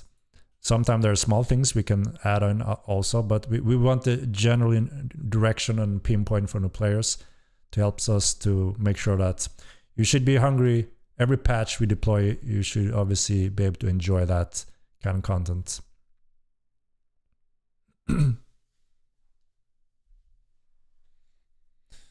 The adamant toggle doesn't boost Thursos in group at all. No, it doesn't. It shouldn't. Ace is pure. Thank you for the prime. Mr. Prinkly, I missed your little raid here, man. Welcome.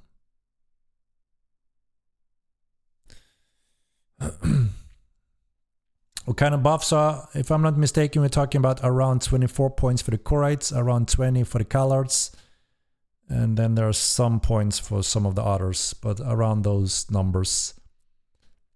I think Sidoian's got a few points. So it's based on, so we had an old calculation on speed is king with how Dex behaved and such, and that gave the stat pool. And so Chorite, which was one of the most used clade in Mortal 1 due to the stat power, got calibrated, rebalanced with less stat pool, and that transferred to Mortal Online, which doesn't make sense anymore because we don't have the same power with the stats and Dex, right? That is why we are now giving those points back that we took away from them in the first game. So yes, Khalad is the worst clade in the game, they need more love. Yeah, so that's why Khalad is one of those that gets 20 additional points, for instance. Remove Stig, it's annoying. It's a powerful lore-based Thurstar integrated important gift. Why is it annoying, you think? Is it because when you're fighting a Thurstar, or why? Why is it annoying?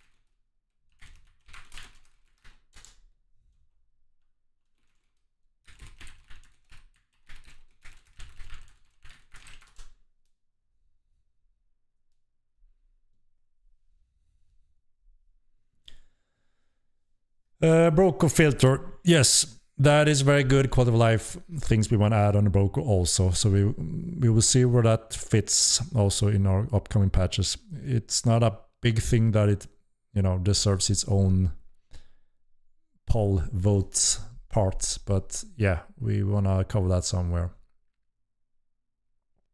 Did you hear me type? I thought my filter excluded that.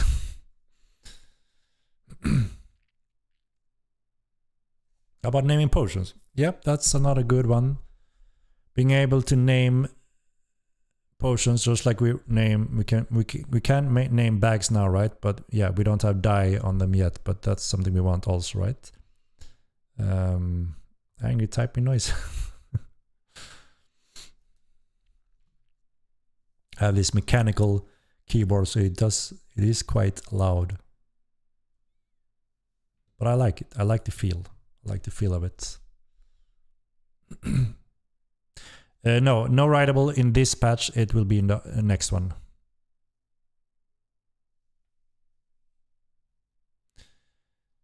Stig to give mana. It's a little bit strange. A little bit strange. I mean, those are not the, you know, the go-to when it comes to being mages and having mana. You have to do your own unique specific build, which is cool, right? Some people tap a little bit into that.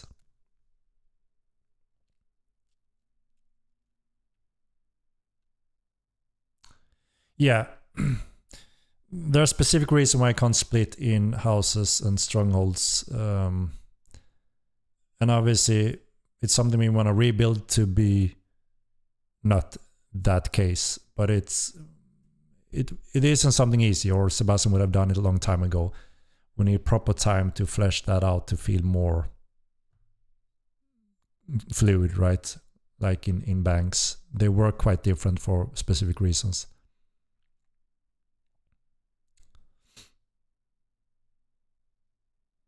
Could you please make brokers sort by price by default, not time?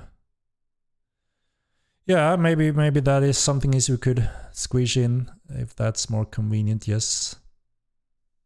We are trying to have the bear armor along with the riding, yes. We need one code function, so we just need to secure the coders so we have the proper time to add that function also. Because it's very important that we have balance options for pet armors, as you can understand, right? That is the only requirement we want before we start slapping on all the armors on more of the creatures that also people use a lot in PvP or such.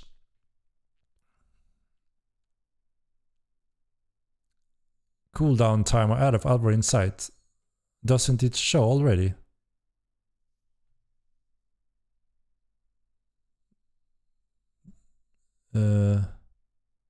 It should show a cooldown.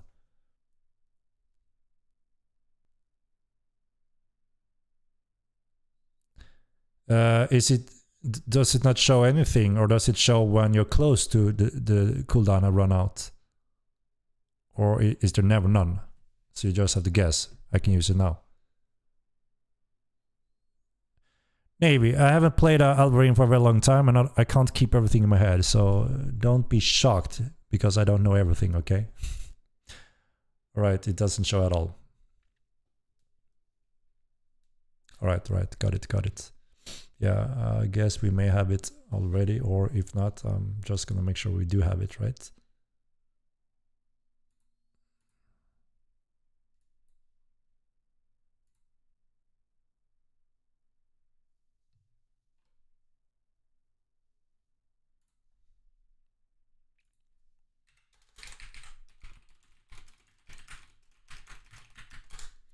Right. Henrik's color mage is going to be juiced with 20 more mana after this patch. Indeed, turkeys. Indeed.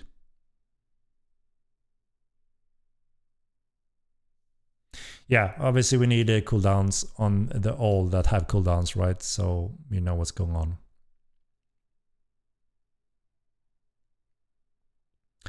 No news specifically for entities. We are following up on a few important things we want to have under control before that coder can go back on finalizing the entities.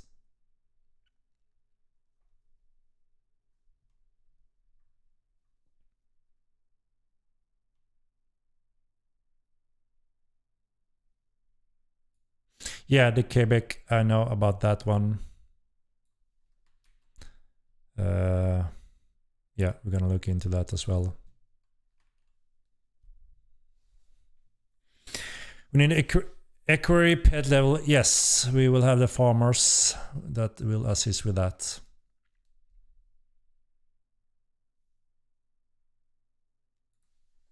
Holy cow, time is flying, guys. I think it's almost time for our little something, you know, something. Can we have a throwable Ogmers? Toss a dwarf. Is that what you're looking for? Toss an Ogmer. Toss an Ogmer.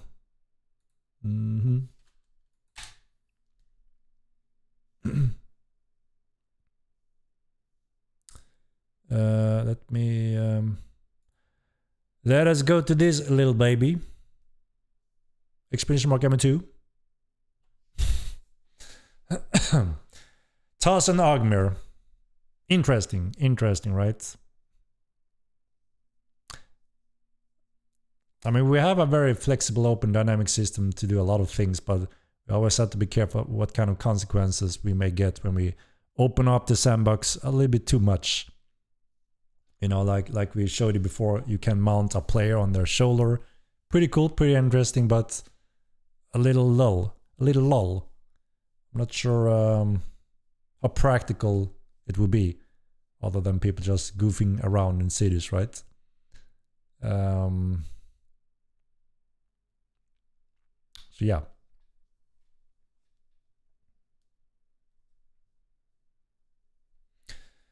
The giveaway is still a copy of the game. Yes, that is correct. You know, one of the purpose of it is to get a game copy out, but obviously having the community quite often in here means most of the guys already have a copy. Obviously one of our inspiration is to how can we get code out for possible new interested players that are hesitant or are not sure. But obviously we can't control that in a lottery, right? So yeah. And I don't really have code for game time and such, so it's not as easy just to add something like that. But we are expanding a little bit, like I mentioned before. We heard your voice when it comes to all of you are not happy with our current payment provider. So we're adding another one, and some of them have some support for some tools in a better way that obviously we want to utilize as much as possible. Which means we may have a easier way of implementing a code time that can add something to a sub time or something like that. So yeah, maybe it's doable depending on those options.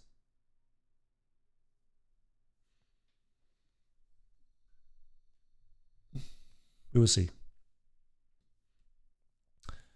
So this is the top 10 for the roadmap, for the results for the votes. So these are the ones we are starting out with, focusing on. And then, we're going to proceed. There's a few new options we're going to add on the next poll session. So yeah.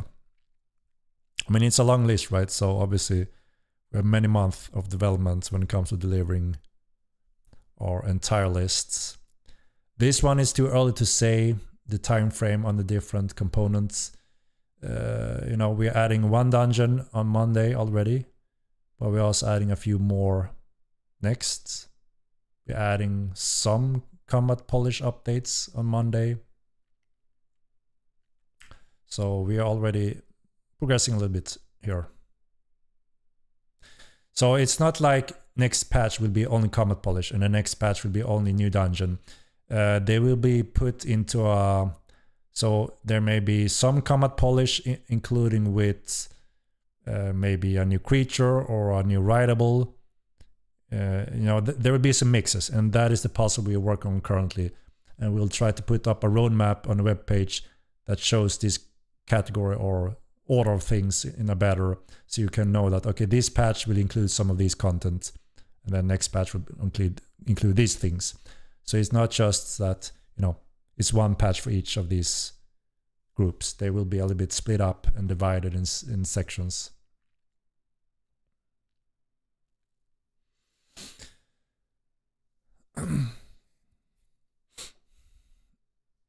Creatures aren't combat. Exactly. So it won't just be a patch that says combat. It will be a patch that includes a few different things.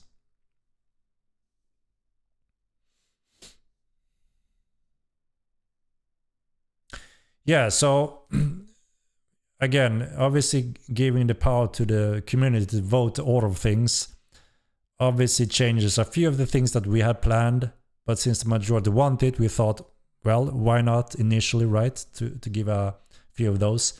But there's also a few things that obviously we know that a lot of people want, but it wasn't on the top 10, that we may also think a lot of people and casual players that may not vote and such also benefit and want those things. Some of them are board games, guild logo emblem system, die system. Some of those really good things bring good content. You can identify your friends and foes, your guilds, stuff like that, that we all agree that, yeah, that's a good one, we want it. But people put it a little bit secondary in this first round. That's why you don't see it in the top 10. But we still know it would be great content for the game and for a lot of players. So obviously we need to see where we can fit some of that and how we handle, the continuous progression and development of this. Sensei Bane, thank you for the Prime. Appreciate it.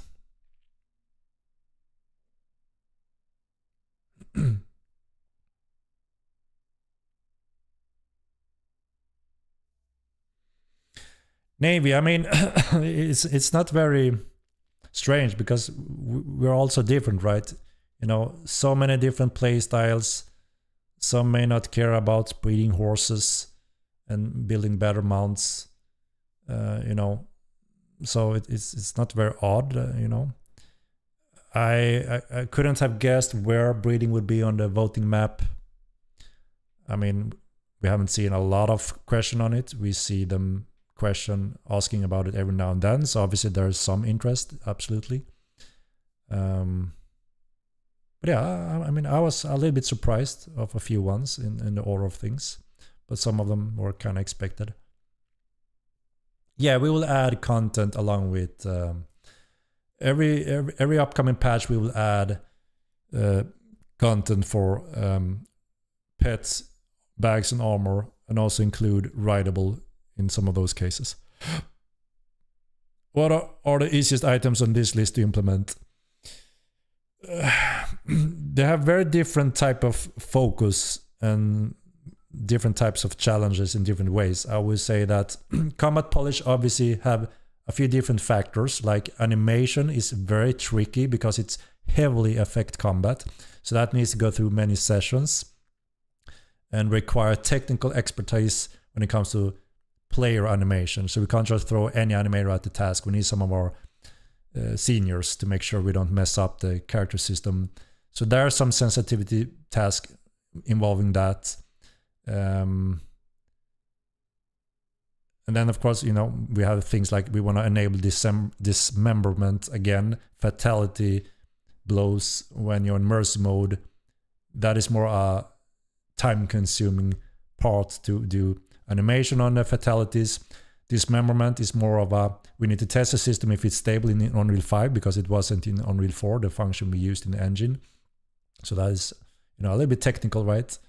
When it comes to new dungeon, it is mostly other developers in the team, level designing, 3D artists.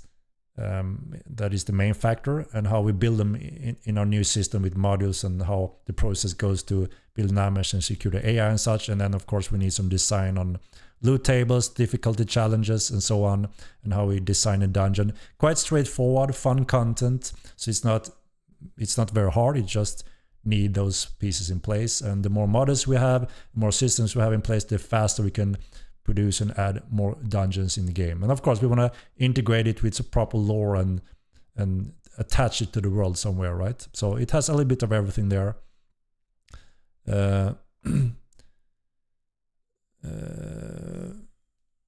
What does it mean that you have 1K active players? What do you mean ATS gamers? I don't understand.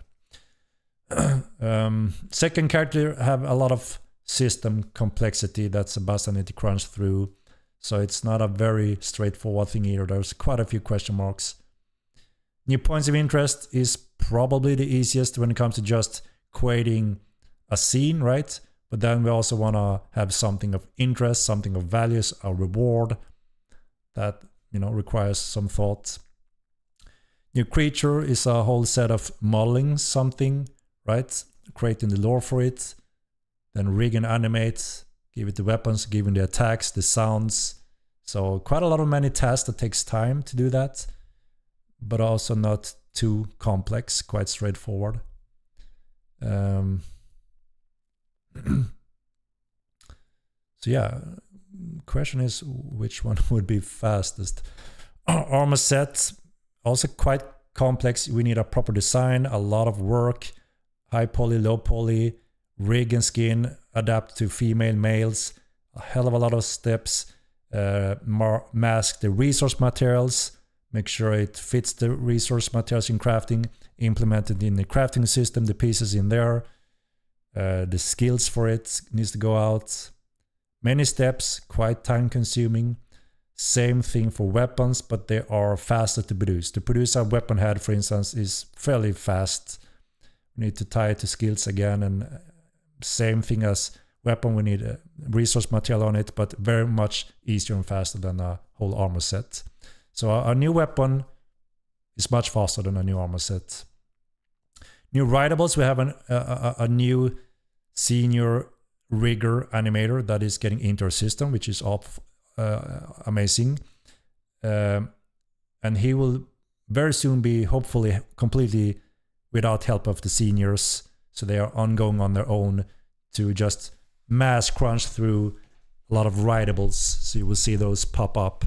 regularly. So I can't say how fast it will be after he's been fully educated from our seniors, but that is the goal, so he can be ongoing on his own. And hopefully we will be able to have a few of those every patches now and then. The veteran system is code-wise not too insane when it comes to coding it, but there's also some design and balance and numbers that needs to go into place, so it's still a decent sized system. ATS gamers, I think we talked about it many times. I think people are very confused on how to calculate active players when people ask how many active players there may be. If you look at concurrent on Steam chart and you think that that is the number that we have, then it's extremely off, misleading. At any current time, that means right now I'm playing, but I may log off in 1 or 2 or 3 hours, and then I'm asleep, and then I may be away for 1 day or 2 days or even a week. That doesn't mean that I'm not counted as an active player if I'm playing on every second day or so. I'm still an active player, right? But I'm not online every minute. So that doesn't make sense to look at Steam chart and think that is our numbers. Secondly, Steam charts have always been off when it comes to showing the accurate numbers. They take a snap about every hour, sometimes they miss it, sometimes that snap is 0, which quickly pulls down the average. It doesn't include Epic Games players at all and some regions. So it has a good indication of trends, but if we do a lot of patches, have downtime and such, that trends changes even though that is not the correct trend. So yeah, a lot of misleading direction there. The best would obviously be if we can collect all the numbers and post them on a website or something that will tell everyone more accurate numbers at the given time. But again, then you can also calculate how many average active player do we have over a few days, over a few weeks, that are recurring player, but they're not playing every hour, obviously, right? That tells us a more average of about how many players we have currently actively playing the game over a period of time and also subscribing to the game. Those are obviously important numbers for us, right? So those are all things to be considered to try to know how many players we may have.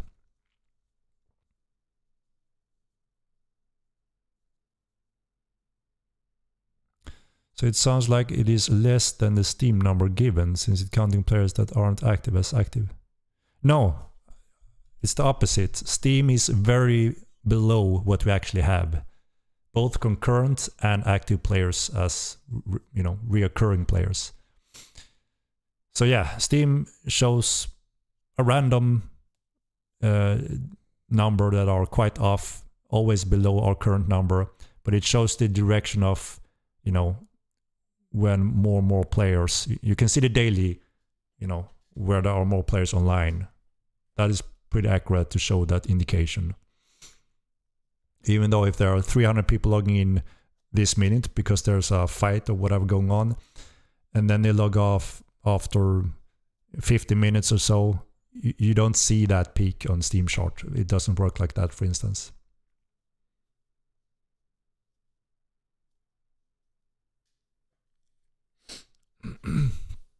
But if the servers are offline, then for updates, of course, not 0 people are playing LOL.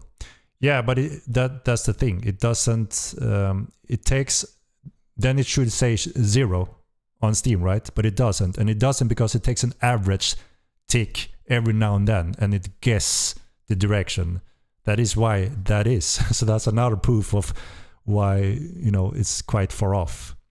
Or it should say 0 during that time when we do server patches or, you know, have the servers down, right? But it doesn't.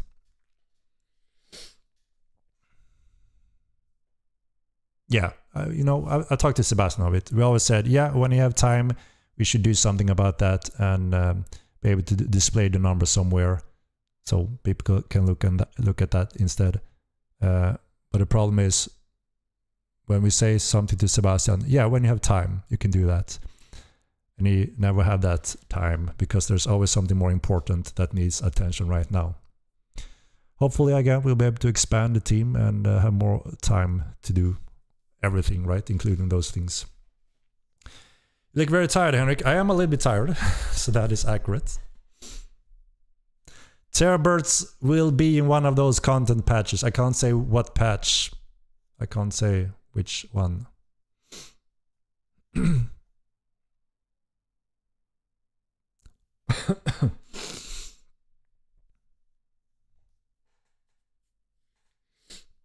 Yeah, I'm not sure. We don't obviously calculate the Haven numbers on the real servers.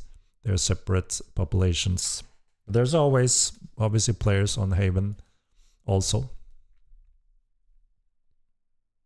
And it varies quite a lot.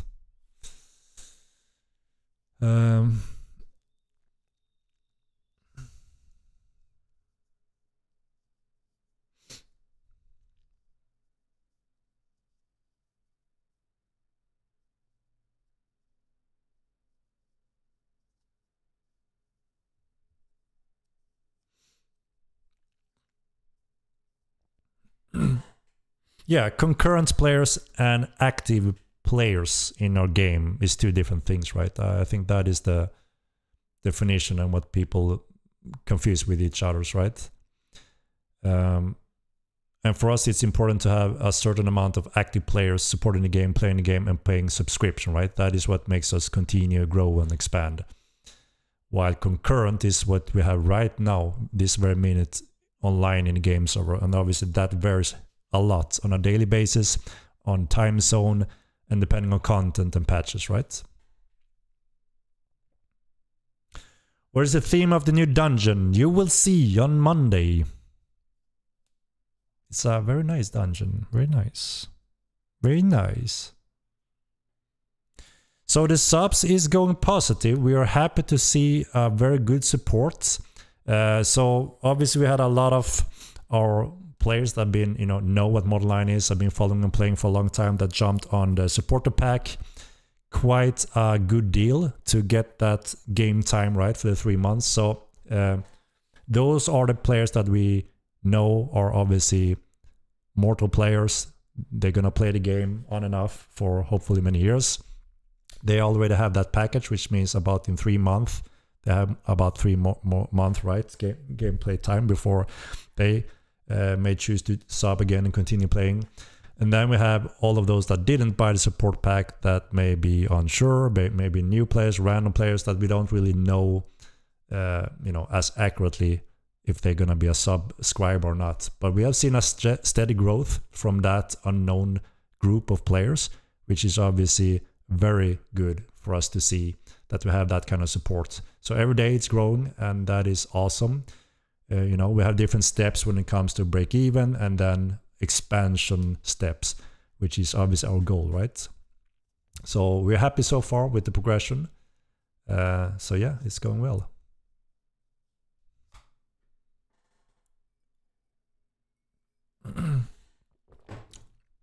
Is the D.Va Synth going to be a completely different character, or is it going to be the same character with new skills? It's going to be a completely different character, so it's going to act like a sibling to your main character, and some things will be shared to protect the integrity of your identity in the game world and your action somewhat.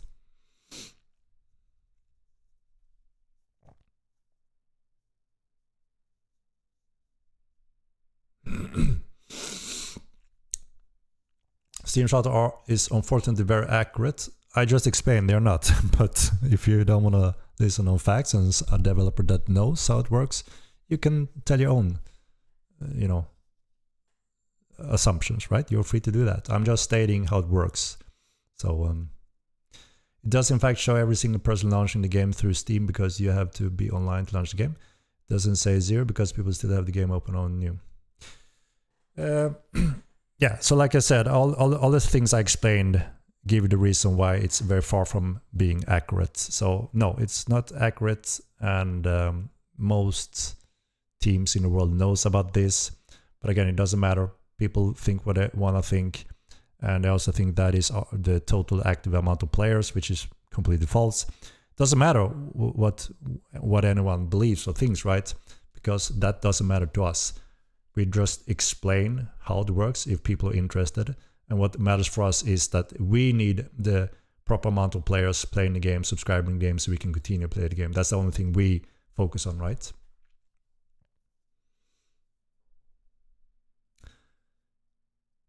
You guys happy you get a new armor set over a guild tabard or guild emblem system so you know who the enemy is? Yeah, like I said, I think a lot of people agree that the guild logos, emblem, and dice system is a real good thing for the game and for everyone. I thought it would be higher on the lists personally, but it wasn't currently. But it's also somewhere where we kind of need to direct some of it. If it never gets picked, at the same time people say they want it, but not first on the list. You know, it's a struggle, right?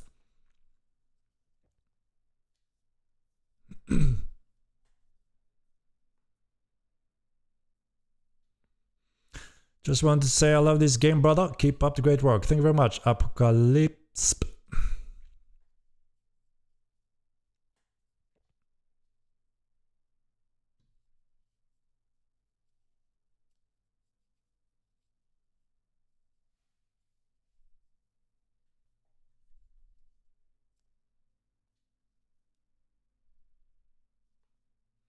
What are you talking about, Gumbiri Pukelman?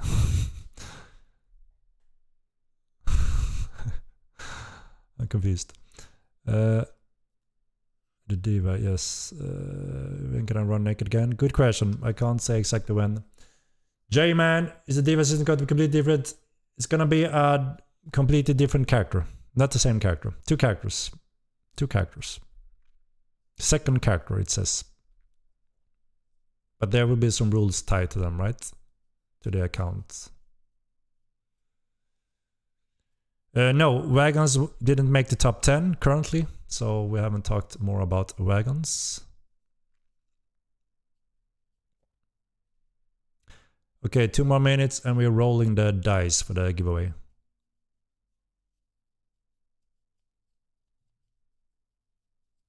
It was sarcasm. I see what I mean. I see what I mean. I'm too tired. Too tired to follow. Oh my god. Some sour citrus water. Will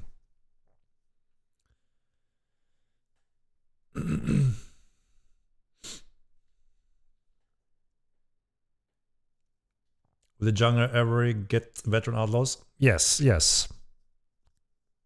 I thought there were a few of them. Are you sure there aren't any veteran outlaws in the jungle? Void Order, are you certain? Mukatil, you can log into your account on our webpage to see your different account status. Can you elaborate how far we'll be able to push our character further with the veteran system? I don't want to reveal the current numbers. We want to reevaluate a few rounds and, you know, speculate a little bit around the outcome. And also, as we said since day one, a few games out there have allowed infinite skill gains, which means eventually become everything in one character, and we never really enjoy that. We want it to be a little bit more specified. You know, you specialize and choose and mix and do a hybrid or go whatever you want, right? That's one of our concepts. You define your character and then you can complement your group with your friends, and it feels exciting and fun to not be everyone is all the same, right? You tap into everything the same. So you have your supporters, you have your attackers, you have your feeders, you have different roles and tactics, and you can come up with new things whenever, right? That's one of the beauty in the game. So we still want to make sure that our characters is obviously limited in that you can't do everything. You can't be a fully fledged mage and a melee fighter and tamer and everything else in one character. So everyone is that. So there will still obviously be a limitation with skill cap. But you would absolutely have more option. I mean, right now, a lot of people think there's a little bit too little skill points, right? You would like to do this also. You would like to have another option on combat without having to retrain, go back and forth. You know, stuff like that. And that makes sense. And yes, the answer to that is the veteran system, right? You will have more of that options. You will hopefully feel like, okay, now finally, you know, I can pick those things also. Now I'm very happy with my build. I don't have to retrain or struggle with that kind of thought. So yeah, there will be quite a bit more that you can expand into. Yeah, obviously there's a lot of cool things on the list that didn't make the top 10, obviously, right? That a lot of people want. And, you know, a lot of these, even on top 10, was very close to each other's, like, you know, very up there rating-wise. So we are very close to each other's. Like I mentioned, number 11 was Staff Magic on the list, so it just didn't make the top 10. So obviously, quite a few of these won't take too long to get out of the way, and then, you know, we're going to continue on the next list, right?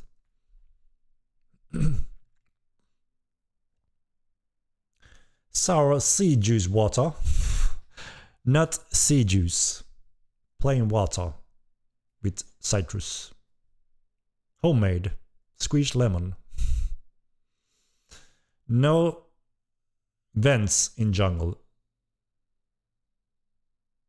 There are 100% vet outlaws in the jungle. Okay, so there you go. We have vet outlaws in the jungle. And I thought so too. I thought so too, because I even played some myself.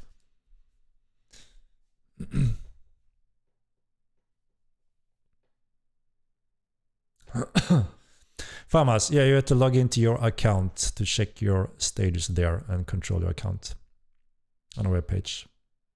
I've not seen any veterans. I mean, obviously they may not cover the entire jungle, so there may be need for more veterans spread out, but there should absolutely be a few, and also jungle outlaws that are specifically made for the jungle area.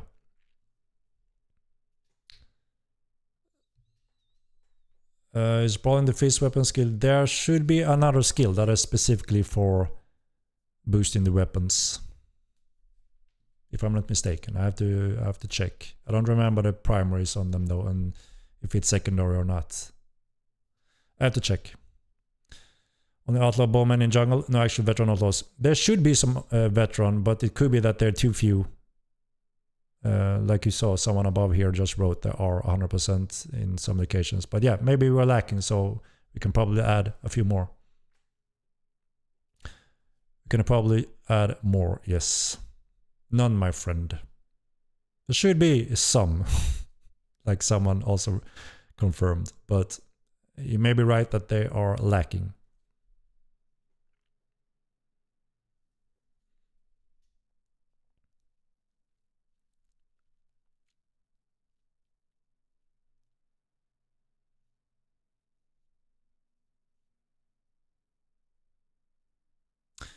Any agreement ability for guilds to pay upkeep as current system will result in houses still existing for players who left the game. Increase upkeep max to like 3-4 months to give owners leeway. Yeah, obviously we see that as a small issue as well. If someone had quit the game and don't intend to come back, and a friend is running the upkeep and having that extra house occupying land and resources and cost, yeah, that is a small problem, and we don't intend that to be the norm, right? So obviously we may want to revisit some of those terms to see where that, you know, balance itself out, because, you know, yeah. So we have to evaluate that. We want to make sure that we don't, you know, cut them off too hard, right? So that's why we have the current solution, and then we'll have to see, right? What do you think?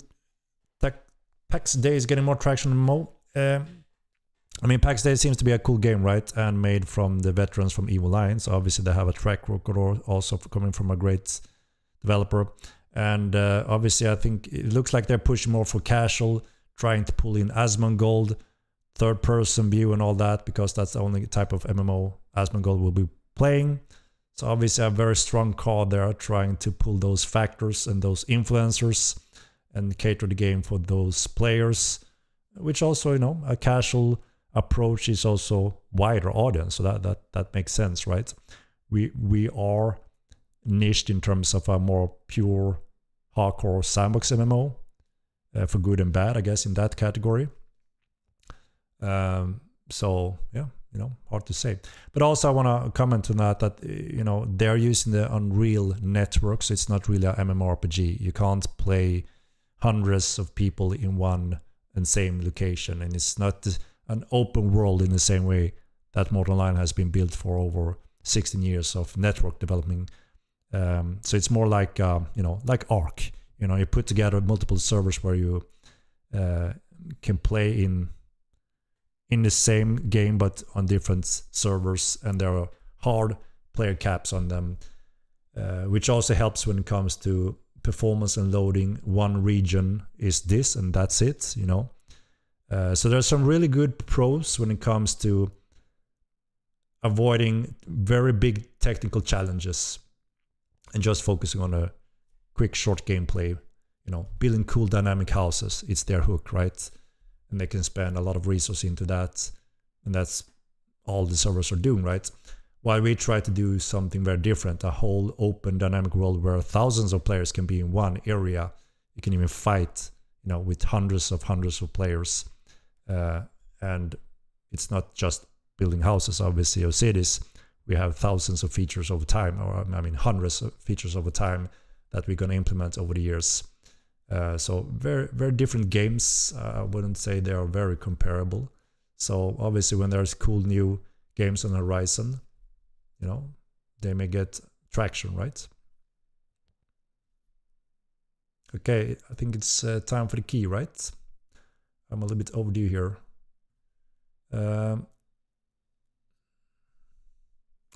Let's pull it. Yes.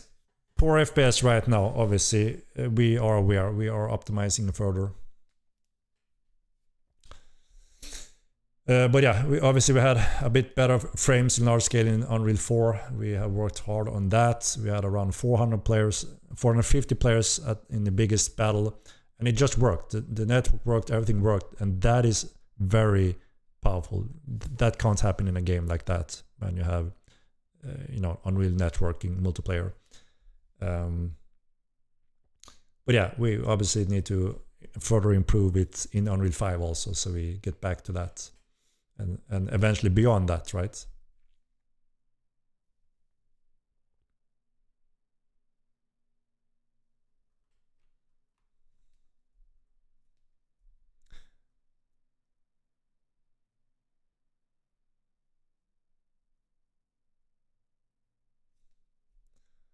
All right, let's see.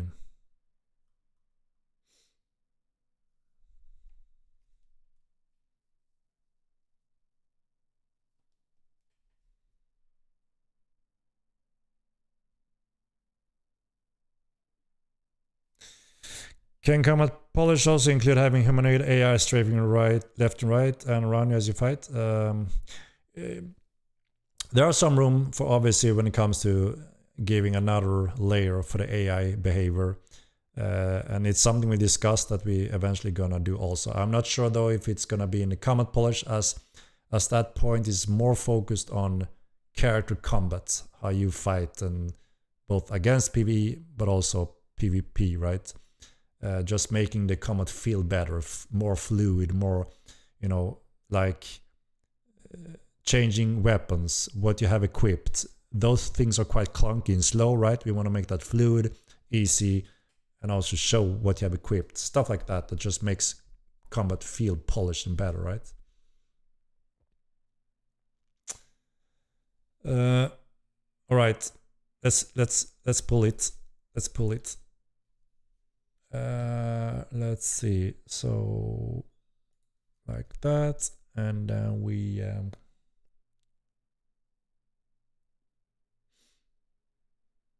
okay. Good luck, everyone. Here goes today.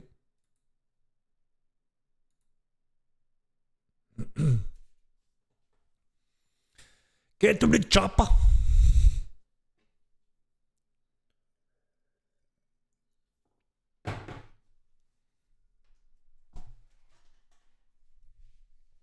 Come on, man. And Dried Teeny Wang. Congratulations. Let's take a look. Dear Teeny Wang. Dear Teeny Wang. Let's see.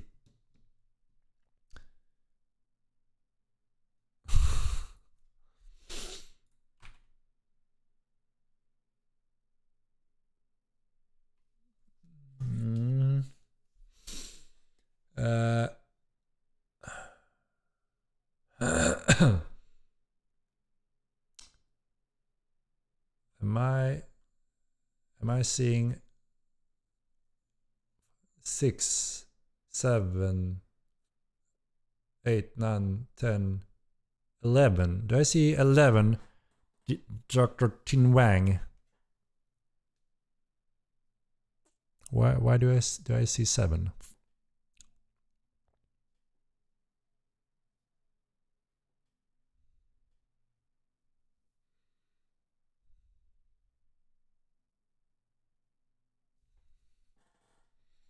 Why do I see 7, 8? Dr. Yi Wang.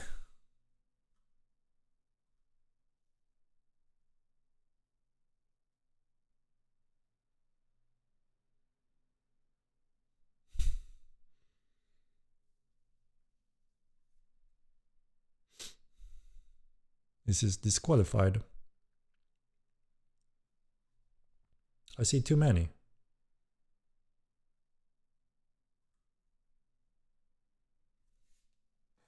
I'm on mobile, but why do I have so many accounts? Dr.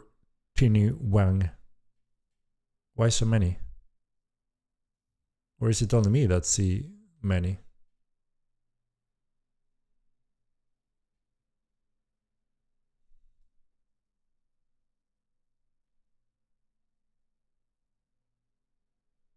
I see quite a few. Is it only me seeing that?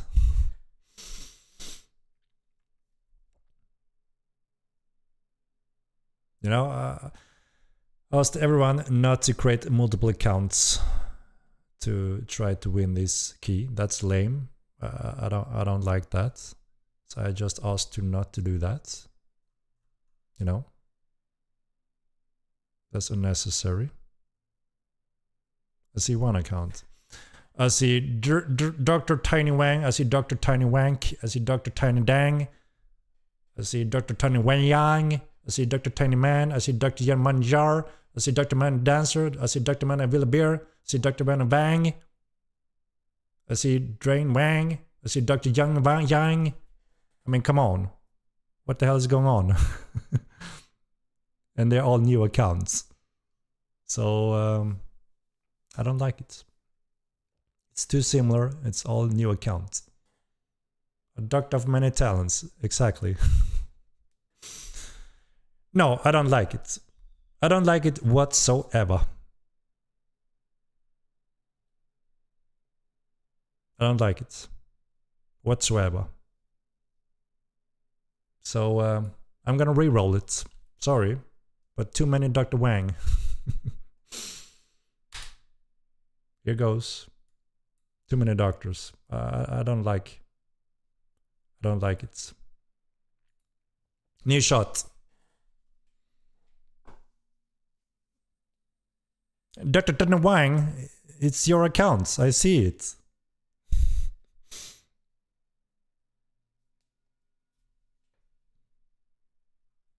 Too many Dr. Wang. You can't do that. Don't create 4 accounts. Should have done it with a meme.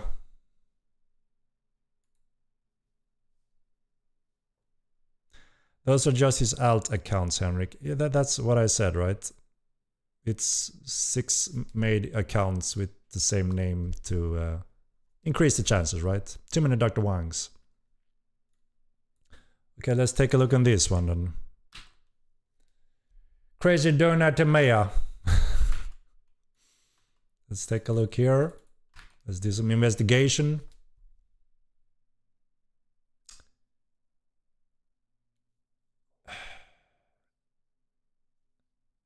Crazy Dana Thema. Cree Dana Thema. Crazy Dent Thema. Crazed Anthem. Come on. What is going on? 1, 2, 3, 4. Now we have 4 accounts. What is going on, man? What is going on? I don't like it. Let's roll it again. I don't like it. 1 account, please. 1 account. All right. I may have to set up new rules for next Twitch. This usually is not a problem. Usually not a problem.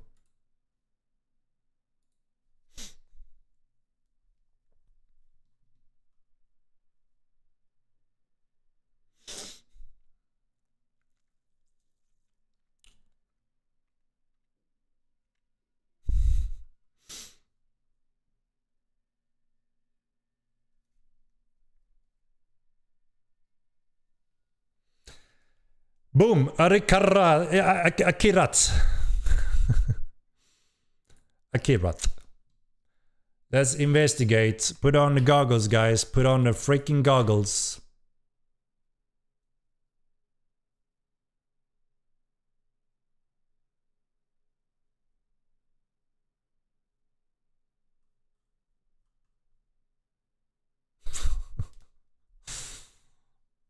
The goggles are on.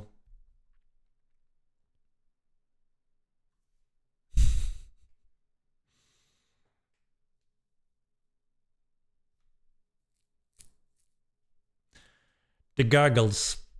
I think we're safe on this one. Akira. Akirath. I think we got a winner this time. Is he logged off? Let's take a look. Are you here, Akirath? Send me a message.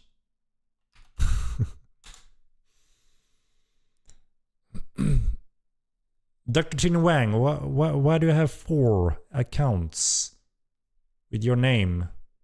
They all started the same time. That's what bewildered me. That bewildered me.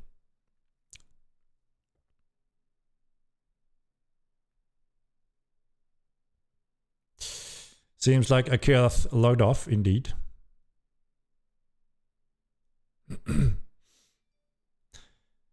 I think we need to reroll, guys. It doesn't to be here. All right, yeah. You know, I'm overdue, so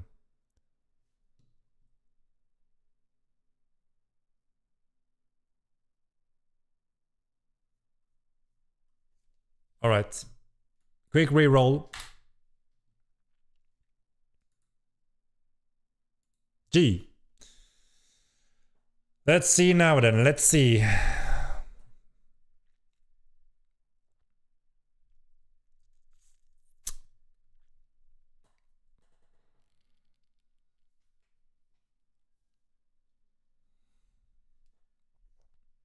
Yeah, you don't have to re-enter if you're already in the lists.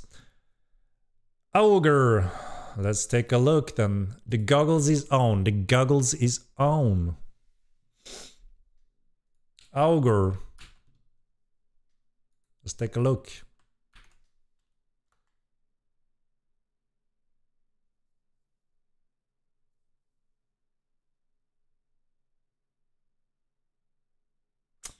Yeah.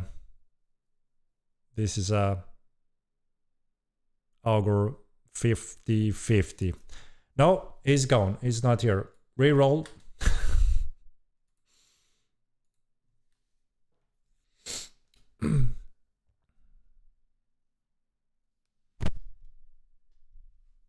Let's go.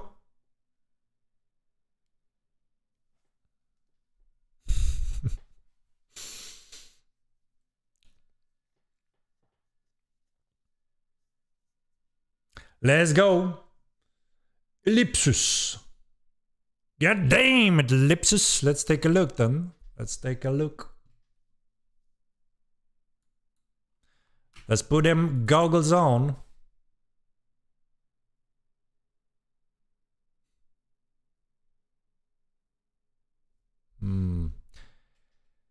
Ellipsis, Ellipplum, Ellipsis 2.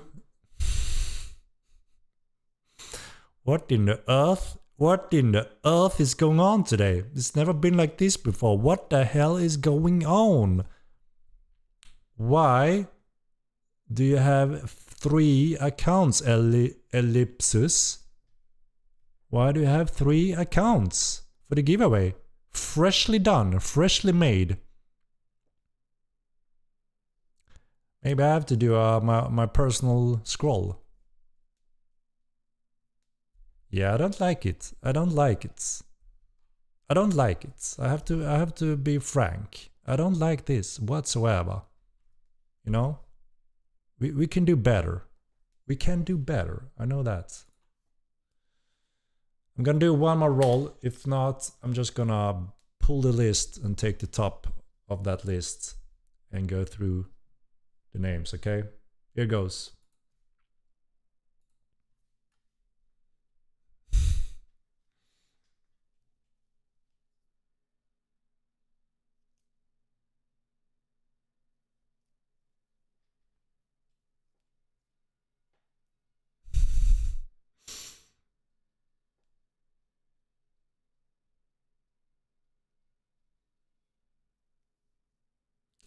Primus.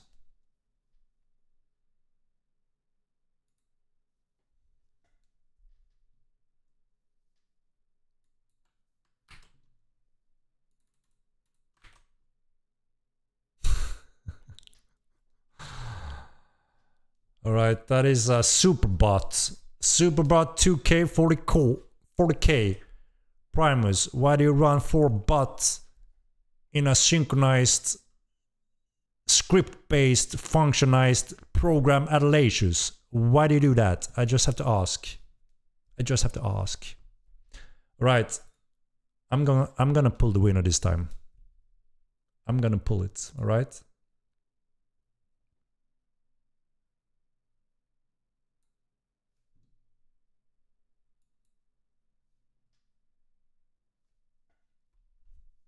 All right, I'm pulling a name, right?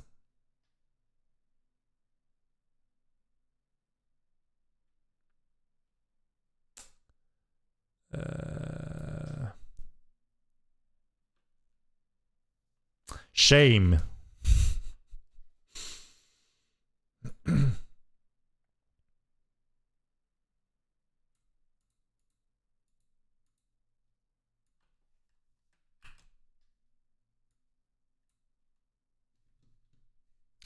One moment, I'm doing a little fair manual pull, all right? And I'm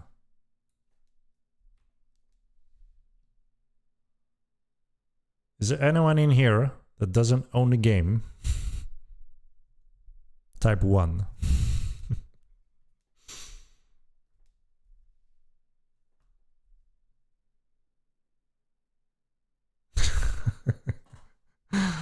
Are you sure? Are you sure?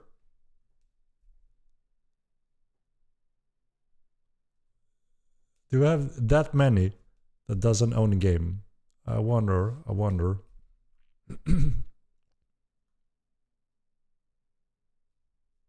Bill Bunty. Yeah, okay, you wrote it too. Okay. They all lie. One for friend. True. I'm sure they should be accurate. Exactly. 2, because I'm honest, you know? We have a few honest people in here. There's quite a few too.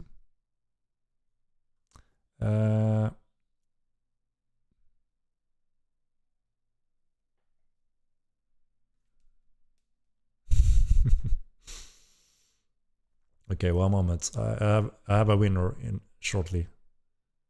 All right. Yeah, obviously, naturally, you know, majority in here are gonna be players, right? So can be tricky. So rigged.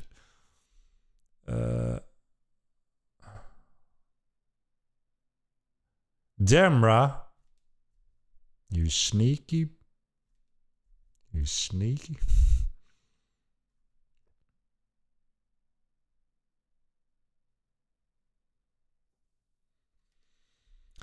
All right, I almost have one now. I almost have one. Because I made a list beforehand, and I'm comparing it, and you know, let's see.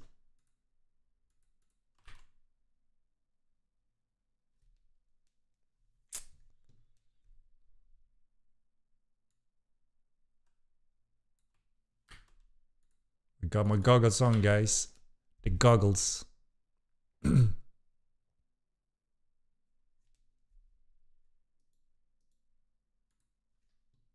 goggles.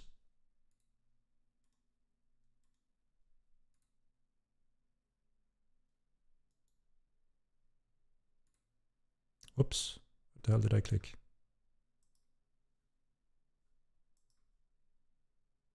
What in the hell? Okay, I'm back. I thought I shut down the whole thing, but I'm still here, right?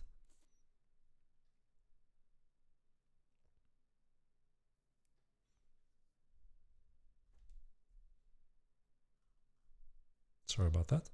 Okay, let's see.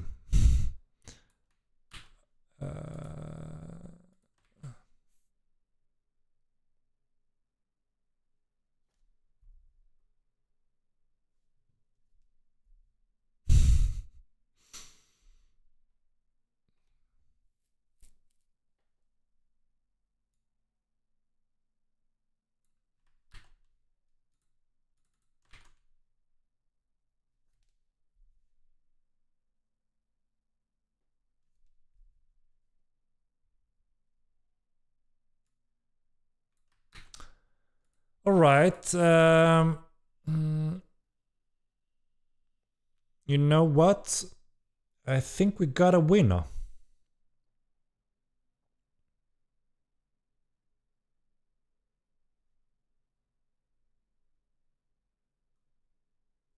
Or wait, did I? Did I?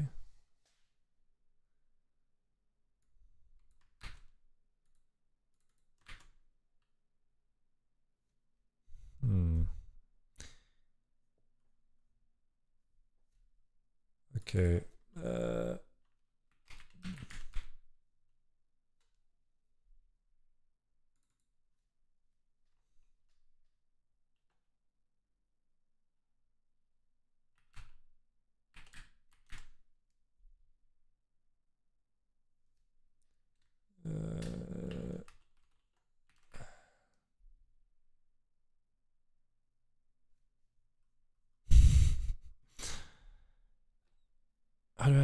How do I claim my MO2 giveaway prize? It's a lottery for it every second week. Take CNF.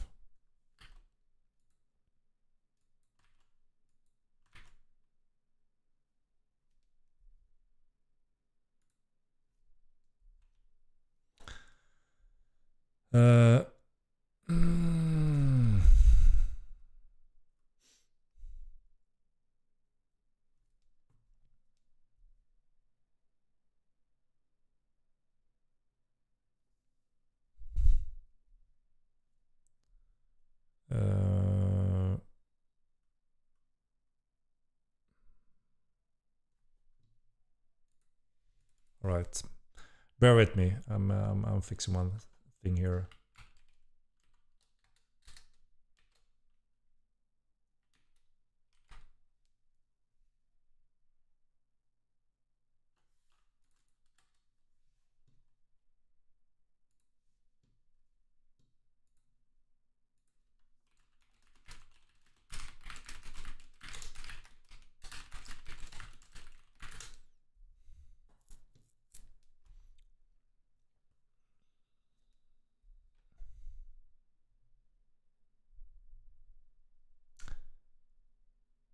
Echo and Spiritism needs updating.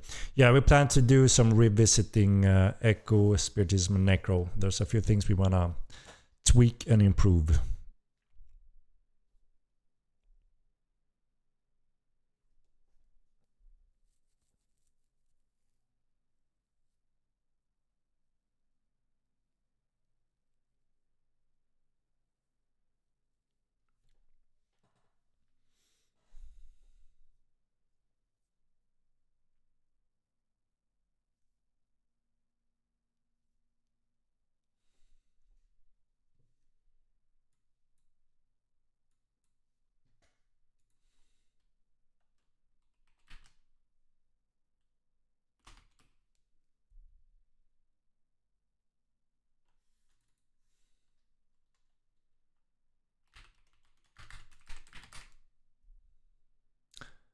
Okay, we got a new pool, all right? And that winner is Robin 100%. Is he here is the question. If you're here, Robin 100%, send me a DM.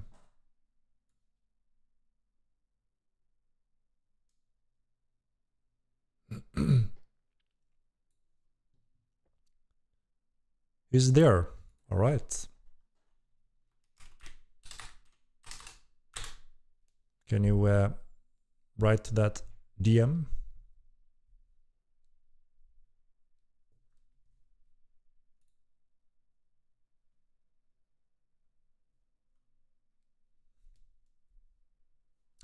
Yeah, took a little longer than I expected. Tired today, been slow, but we're getting there. We're getting there. It was my alt that won. All right, all right. Robin, can you DM me so we can handle the code? And we are finally done with it.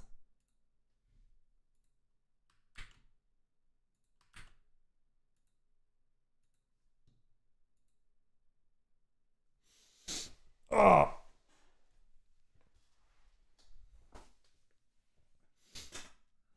Yeah, I will see if I can have a little different step next stream to make this a little bit more efficient. Yeah. So the votes, I can put on for a moment here.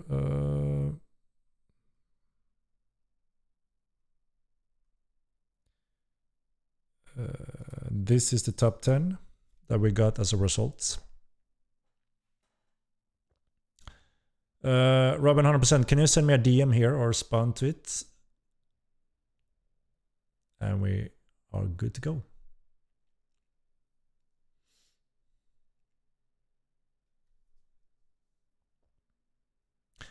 We need those Henrik goggles, indeed, indeed. We need them goggles.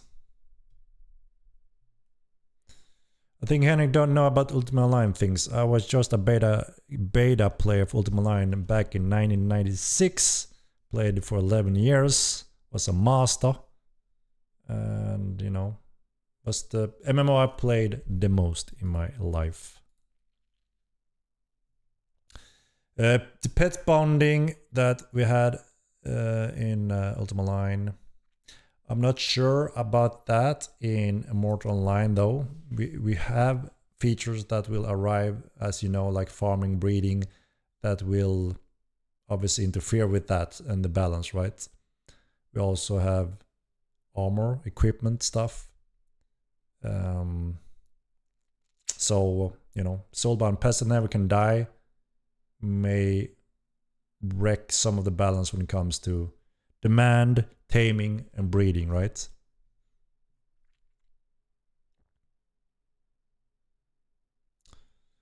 But would you have voted for top 3, Henrik? Mad King, good question, good question. There's a lot on the list, obviously, that I'm quite passionate about. There's some exciting things. I mean, I always liked the Relic War. It's a really cool concept. You know, it worked very well in the first game. And we know how we want to refine it and expand on it this time around to make it even more accessible by a lot of groups of guilds. They are your key for the game, Robin, 100%.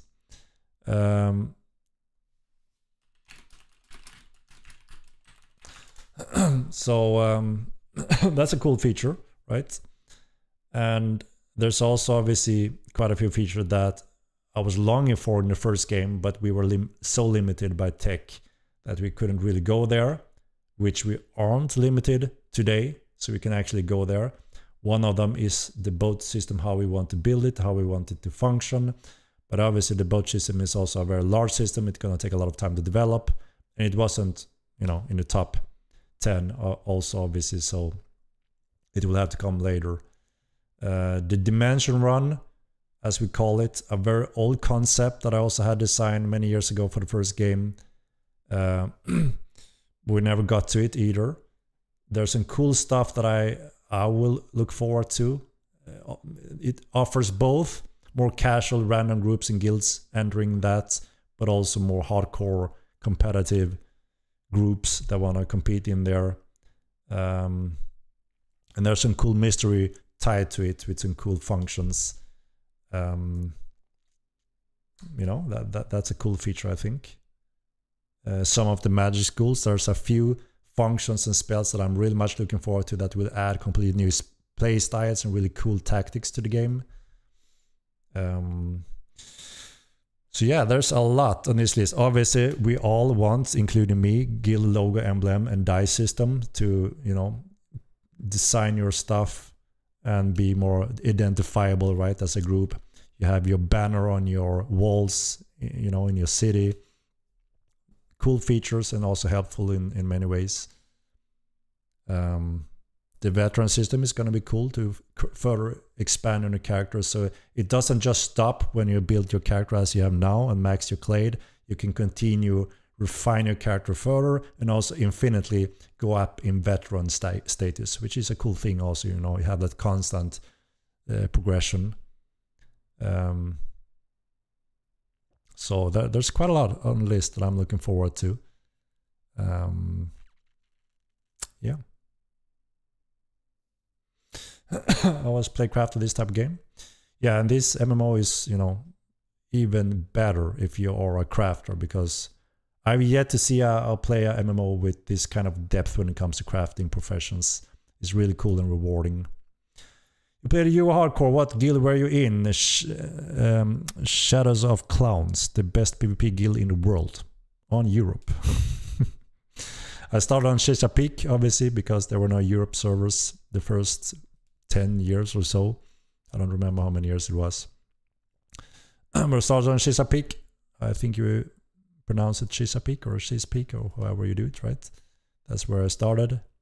And then it went downhill along with Tremble, sadly. And that's where I said, we need to take over the throne. We need a proper sandbox MMO, and that's gonna be Mortal 9.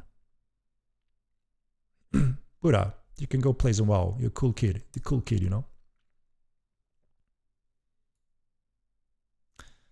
Obviously, a lot of cool things on the list. It's a big list. So, over time, we will get the juice, right? I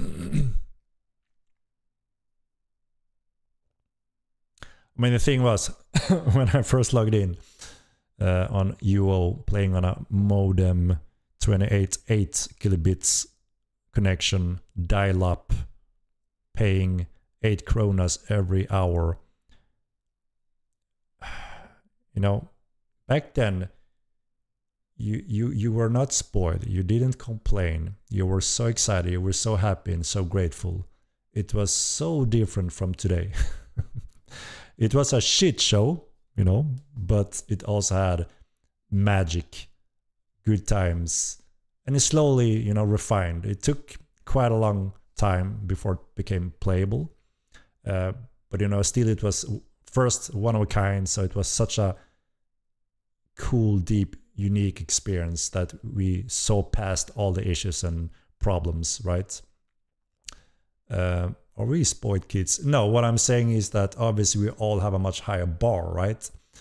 So playing that game, you never complain, that wasn't a thing because you didn't have anything to compare it with. It was so fresh and new, right? So you just was wowed by everything. And, you know, I could take 2 steps and then the game froze for 2 seconds, and then I could take 2 more steps. You know, that was the experience when I was traveling the world. It's obviously not very effective and smooth, but amazing experience either way. And obviously they slowly refine and fix those issues and things. And the thing was, you didn't have a health bar, you didn't have any indication of everything. So when I went out and a bear started to strike me, I didn't know how to engage in combat, didn't know how to start fighting it. I didn't know if I was dying. All of a sudden, and the gray, and screen became gray and you're dead. And I was like, all right, cool, but what the hell happened? You have to learn how to pull up your health bar, you have to learn how to attack. It was such a extreme experience that obviously that wouldn't be okay today, right? But yeah, a wonderful journey over those years. But also we were very inspired and created our content very close to the mechanics, which obviously everyone coming from UO felt instant at home. But every new player that came from WoW instead, or something more new modern game, there was, what in the hell? How can you play this? That doesn't work. What the foe is going on? That's how we noticed that obviously, you know, the bar had been raised. We have to modernize it. We have to make sure new players can also accept and embrace the game. And we saw that very hard in Mortal 1. They just said nope. 99% of new players said nope after a certain time. A huge difference in Mortal 2. A lot of players continue to play the game, enjoy the game, and can understand the game and get into the game, right? So obviously a very, very huge, important difference. Yeah. But yeah, Chesapeake.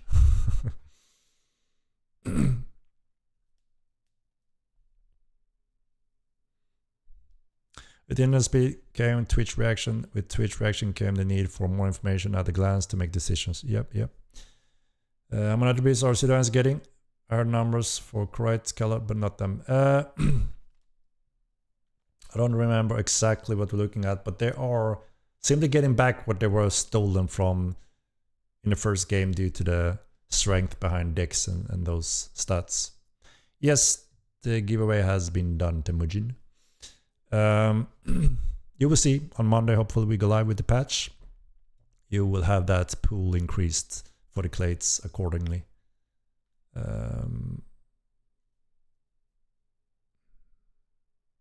Also Chesapeake and Trinsic. Do you pronounce it Chesapeake or Chesapeake, or how do I pronounce it? I always said Chesapeake since '96. I'm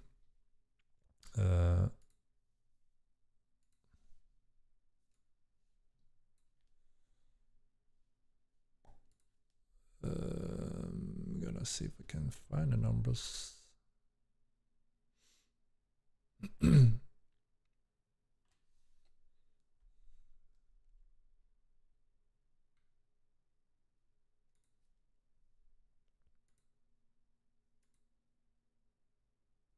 Chesapeake. Chesapeake. Is that it? Chesapeake. Strange word. Strange name. Sidoas is getting 5. No, 4. I think 4. So they were quite high already. They weren't missing too much. The Corite was missing a lot. And then the coloreds.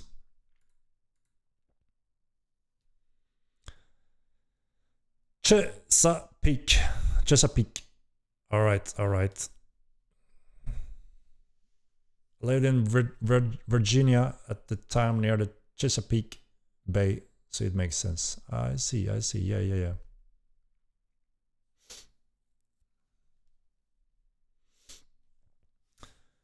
He walks some water. Henrik, I always feel bad all the hate you get. I love your vision for the game. Should be, but it's far from. As someone who didn't play MO1, when do you honestly expect MO2 to have content MO1 had? Years? How long do you expect this roadmap to take accomplish? No way, this is what we have to look forward to for the next 2 years too.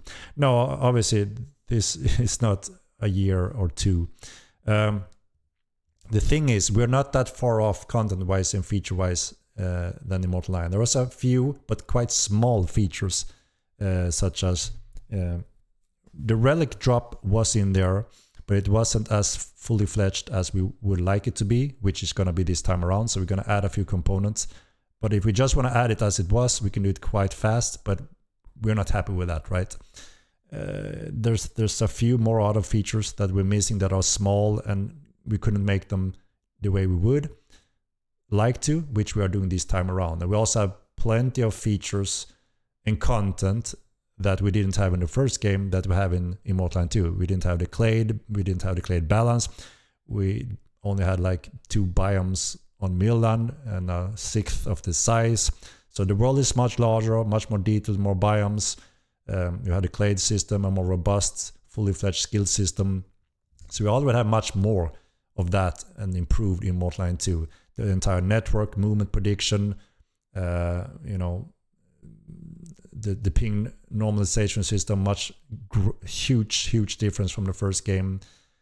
So the core is so much better in Immortal 2. We already have much more content in many areas. We lack a few small features.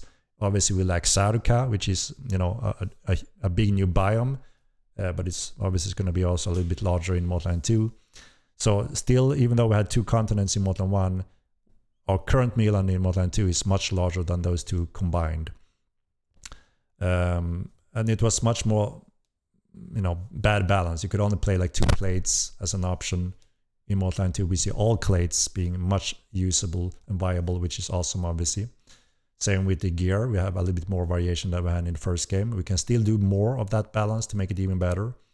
I would say that this list, we're already delivering a little bit of combat polish in this next patch. We're delivering 1 big or decent sized dungeon. So we're already, you know, scratching a few things from 2 of the points here already on Monday, which is obviously, you know, fast, right? And for the rest, I can't say yet. We haven't fully planned all of them yet. But no, we're absolutely not talking about a year or 2 years. That is absolutely not the case. We're gonna have a lot more content beyond this in this year. So it will. I would say, you know, we're going past Immortal 1 very shortly because we're also adding new types of content feature because the players want it more than some of those old ones. But we're also getting the old ones, obviously, right? So we're already content-wise and space-wise beyond Immortal 1. The variation and Sarukha and stuff, that is stuff that we're missing, obviously, right? But a lot of the players think that we should keep adding and expanding more on Milland before we add Sarukha, and also the population determines that, right? Obviously, we were growing a very rapid phase. We need more land space, then obviously it would be a more demand on Sarukha, right? But currently with a steady growth, you know, I think we are in good control to not run out of land space, you know, too quickly, right?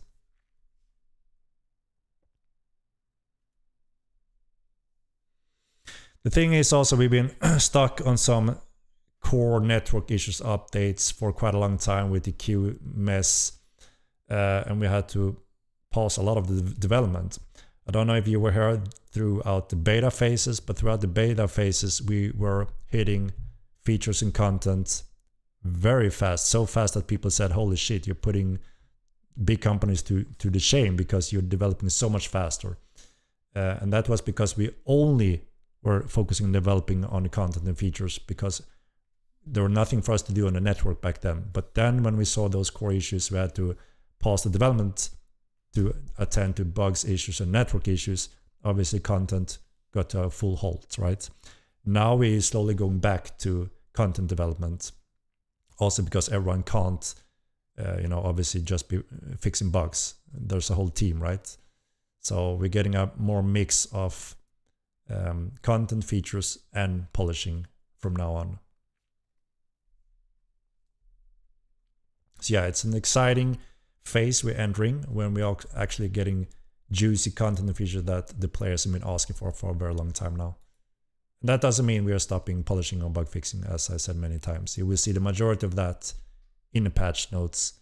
On Monday, you will see a huge list of fixes and polish.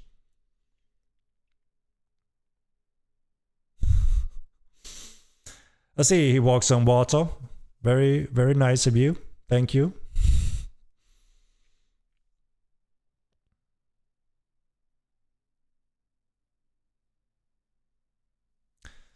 Getting 20 attribute points, does this mean more max strength condex? No, it's just the pool. So it doesn't increases the cap on any of the attributes. It just gives you more in the pool to distribute on whatever stat you want, right?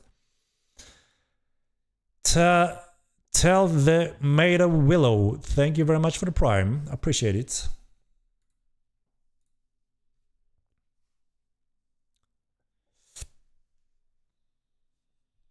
The Smash Crab. I talked about cheating earlier in the stream. I don't want to repeat myself too much, also since we are already hitting the 3-hour mark. But obviously, a lot of effort and hard work is being put into that. The GMs have always high prior on that. So even though you may not get a instant response, they're still doing their job, right? So we appreciate anyone reporting anything that seems suspicious or wrong. Our GM team always prioritize foul play.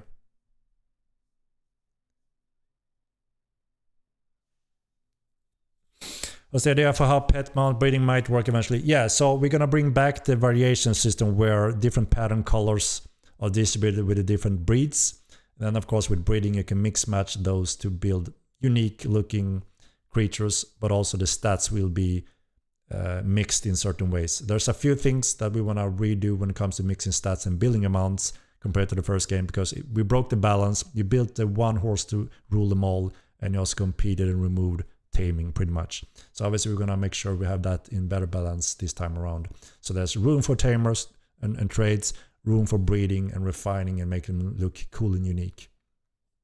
What's the time window for this current roadmap to be completed? I'm not sure yet. We talked about that a moment ago. We're already delivering a few things on Comet Polishing, and we're delivering one dungeon on Monday. So we already started on it and progressing. We're gonna update soon and put this on a roadmap, so you will see the order of things. That will give us a better picture of time-wise. We can expect player vendors placed by in-houses. Was a staple feature of UO and Star Wars Galaxy available in release. You didn't have vendors on UO release. Those came later. You could build a house, very limited, and a few different house blueprints, and that was really cool. Yeah, I liked it. It was pretty good in Star Wars Galaxies as well. I enjoy that game also. And then they expanded a little bit on the rules and how to use those functions.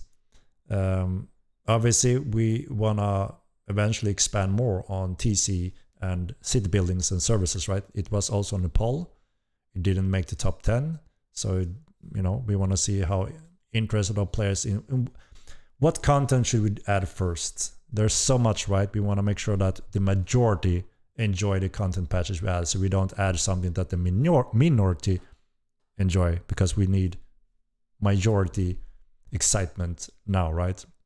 But eventually, we'll pick broker system vendors. If that's what we want to expand on TC. We have the relic functions, buildings and drops that also expand TC. There's so many things to pick from when it comes to expanding on TC and cities as well. So that's why we are eagerly to get your help and input to pick the order of those things. Because as long as we are a small team, obviously we can't pick everything at the same time. Hopefully we'll be able to expand over time and do more of that simultaneously.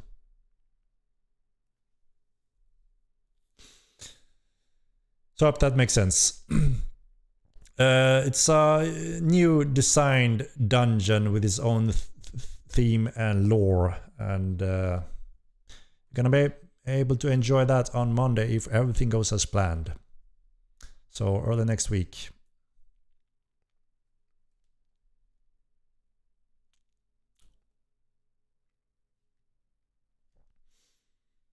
How do I join the developer team? You can always apply to the company as a developer, and we go through your resume and portfolio and experience and all that. And if that's something we're looking for, we look into that. Thank you. I believe it is more important than all the other features that made roadmap. Which one? What the hell were we just talking about? Sorry, I'm getting a little tired here. What was it? TC function, right? Broker, vendors and such, I guess. Yeah, to many that is something we want, right? So I mean, sooner or later it will be in. The question is when. Can you comment on Echo Necro tweaks? So like I said, all the coders are invested in some polishing and bug fixing right now. After that, we will finish entities. After that, we will revisit Echo Necro Spirit to get those in place, including ritualism. So I have no more update other than that, right? We need to do it in that kind of order, hopefully. Yeah, the nudity we decided to disable for now. We will revisit as soon as we have some response on that process. Can I take care of yourself up a better feature, please? Let the game give me another ring. That's my cause of a bug. And all right, thank you, Dan Trag.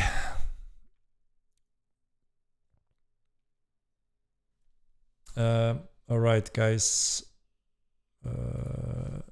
It's getting late here in Sweden.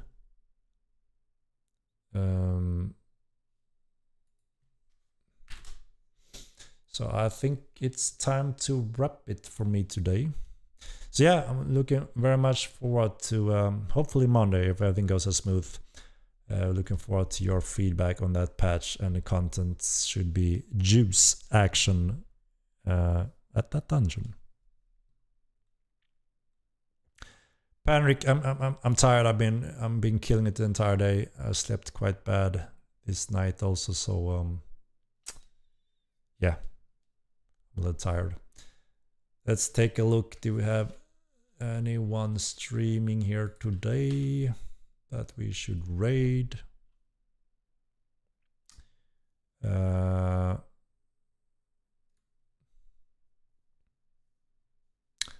We do. Shall we poll who to raid, or should I just pick?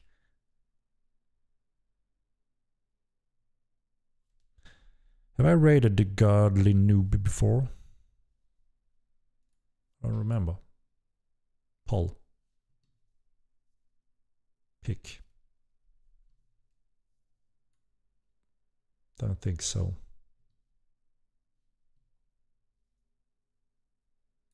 Right? I'm not sure. Have I polled Captain Fufu? Hello, or raided, I mean.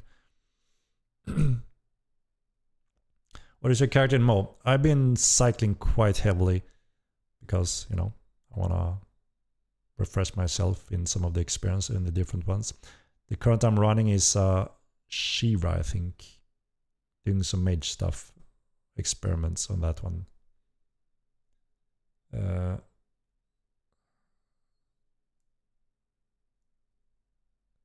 Pick the Godly Noob is great. Do Fufu.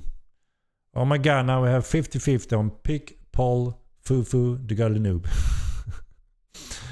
Shall we do a poll between Fufu and Godly Noob? I don't remember if I rated them before. Dream sets. Ah, we have dream sets also. That's true. That's true. Let's do a quick poll then. I'm too tired to handle this. Okay, I will limit it to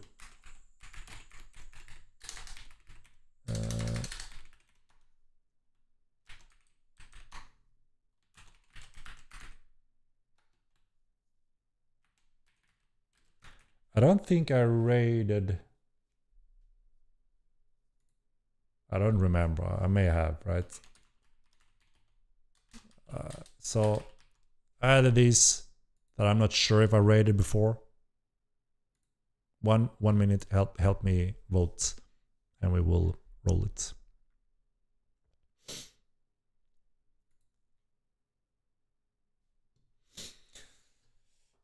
Yeah.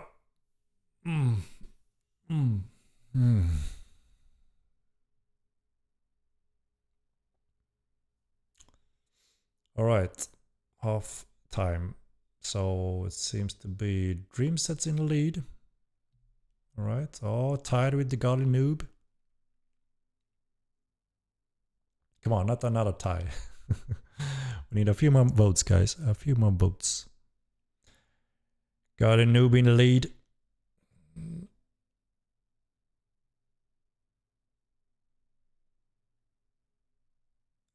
What is the issue referring to in Nodeline Deltax? Because, you know... Oh, Dreamsets stole it. Dreamset stole it just in the last seconds. All right. Dreamsets it is then. And I try Shira Stout Dagger Mage. I guess I could convert him into that, yes.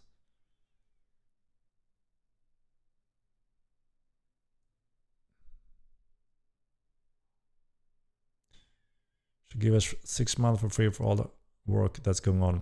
That's a problem though. That is indeed correct hard work that we're doing, you know, day and night, and you know, we need to pay the bills. We need to be able to continue our hard work, right? And even better, hopefully try to expand eventually, so we can give you more of a better game, more content, more quality of life, more of everything, right?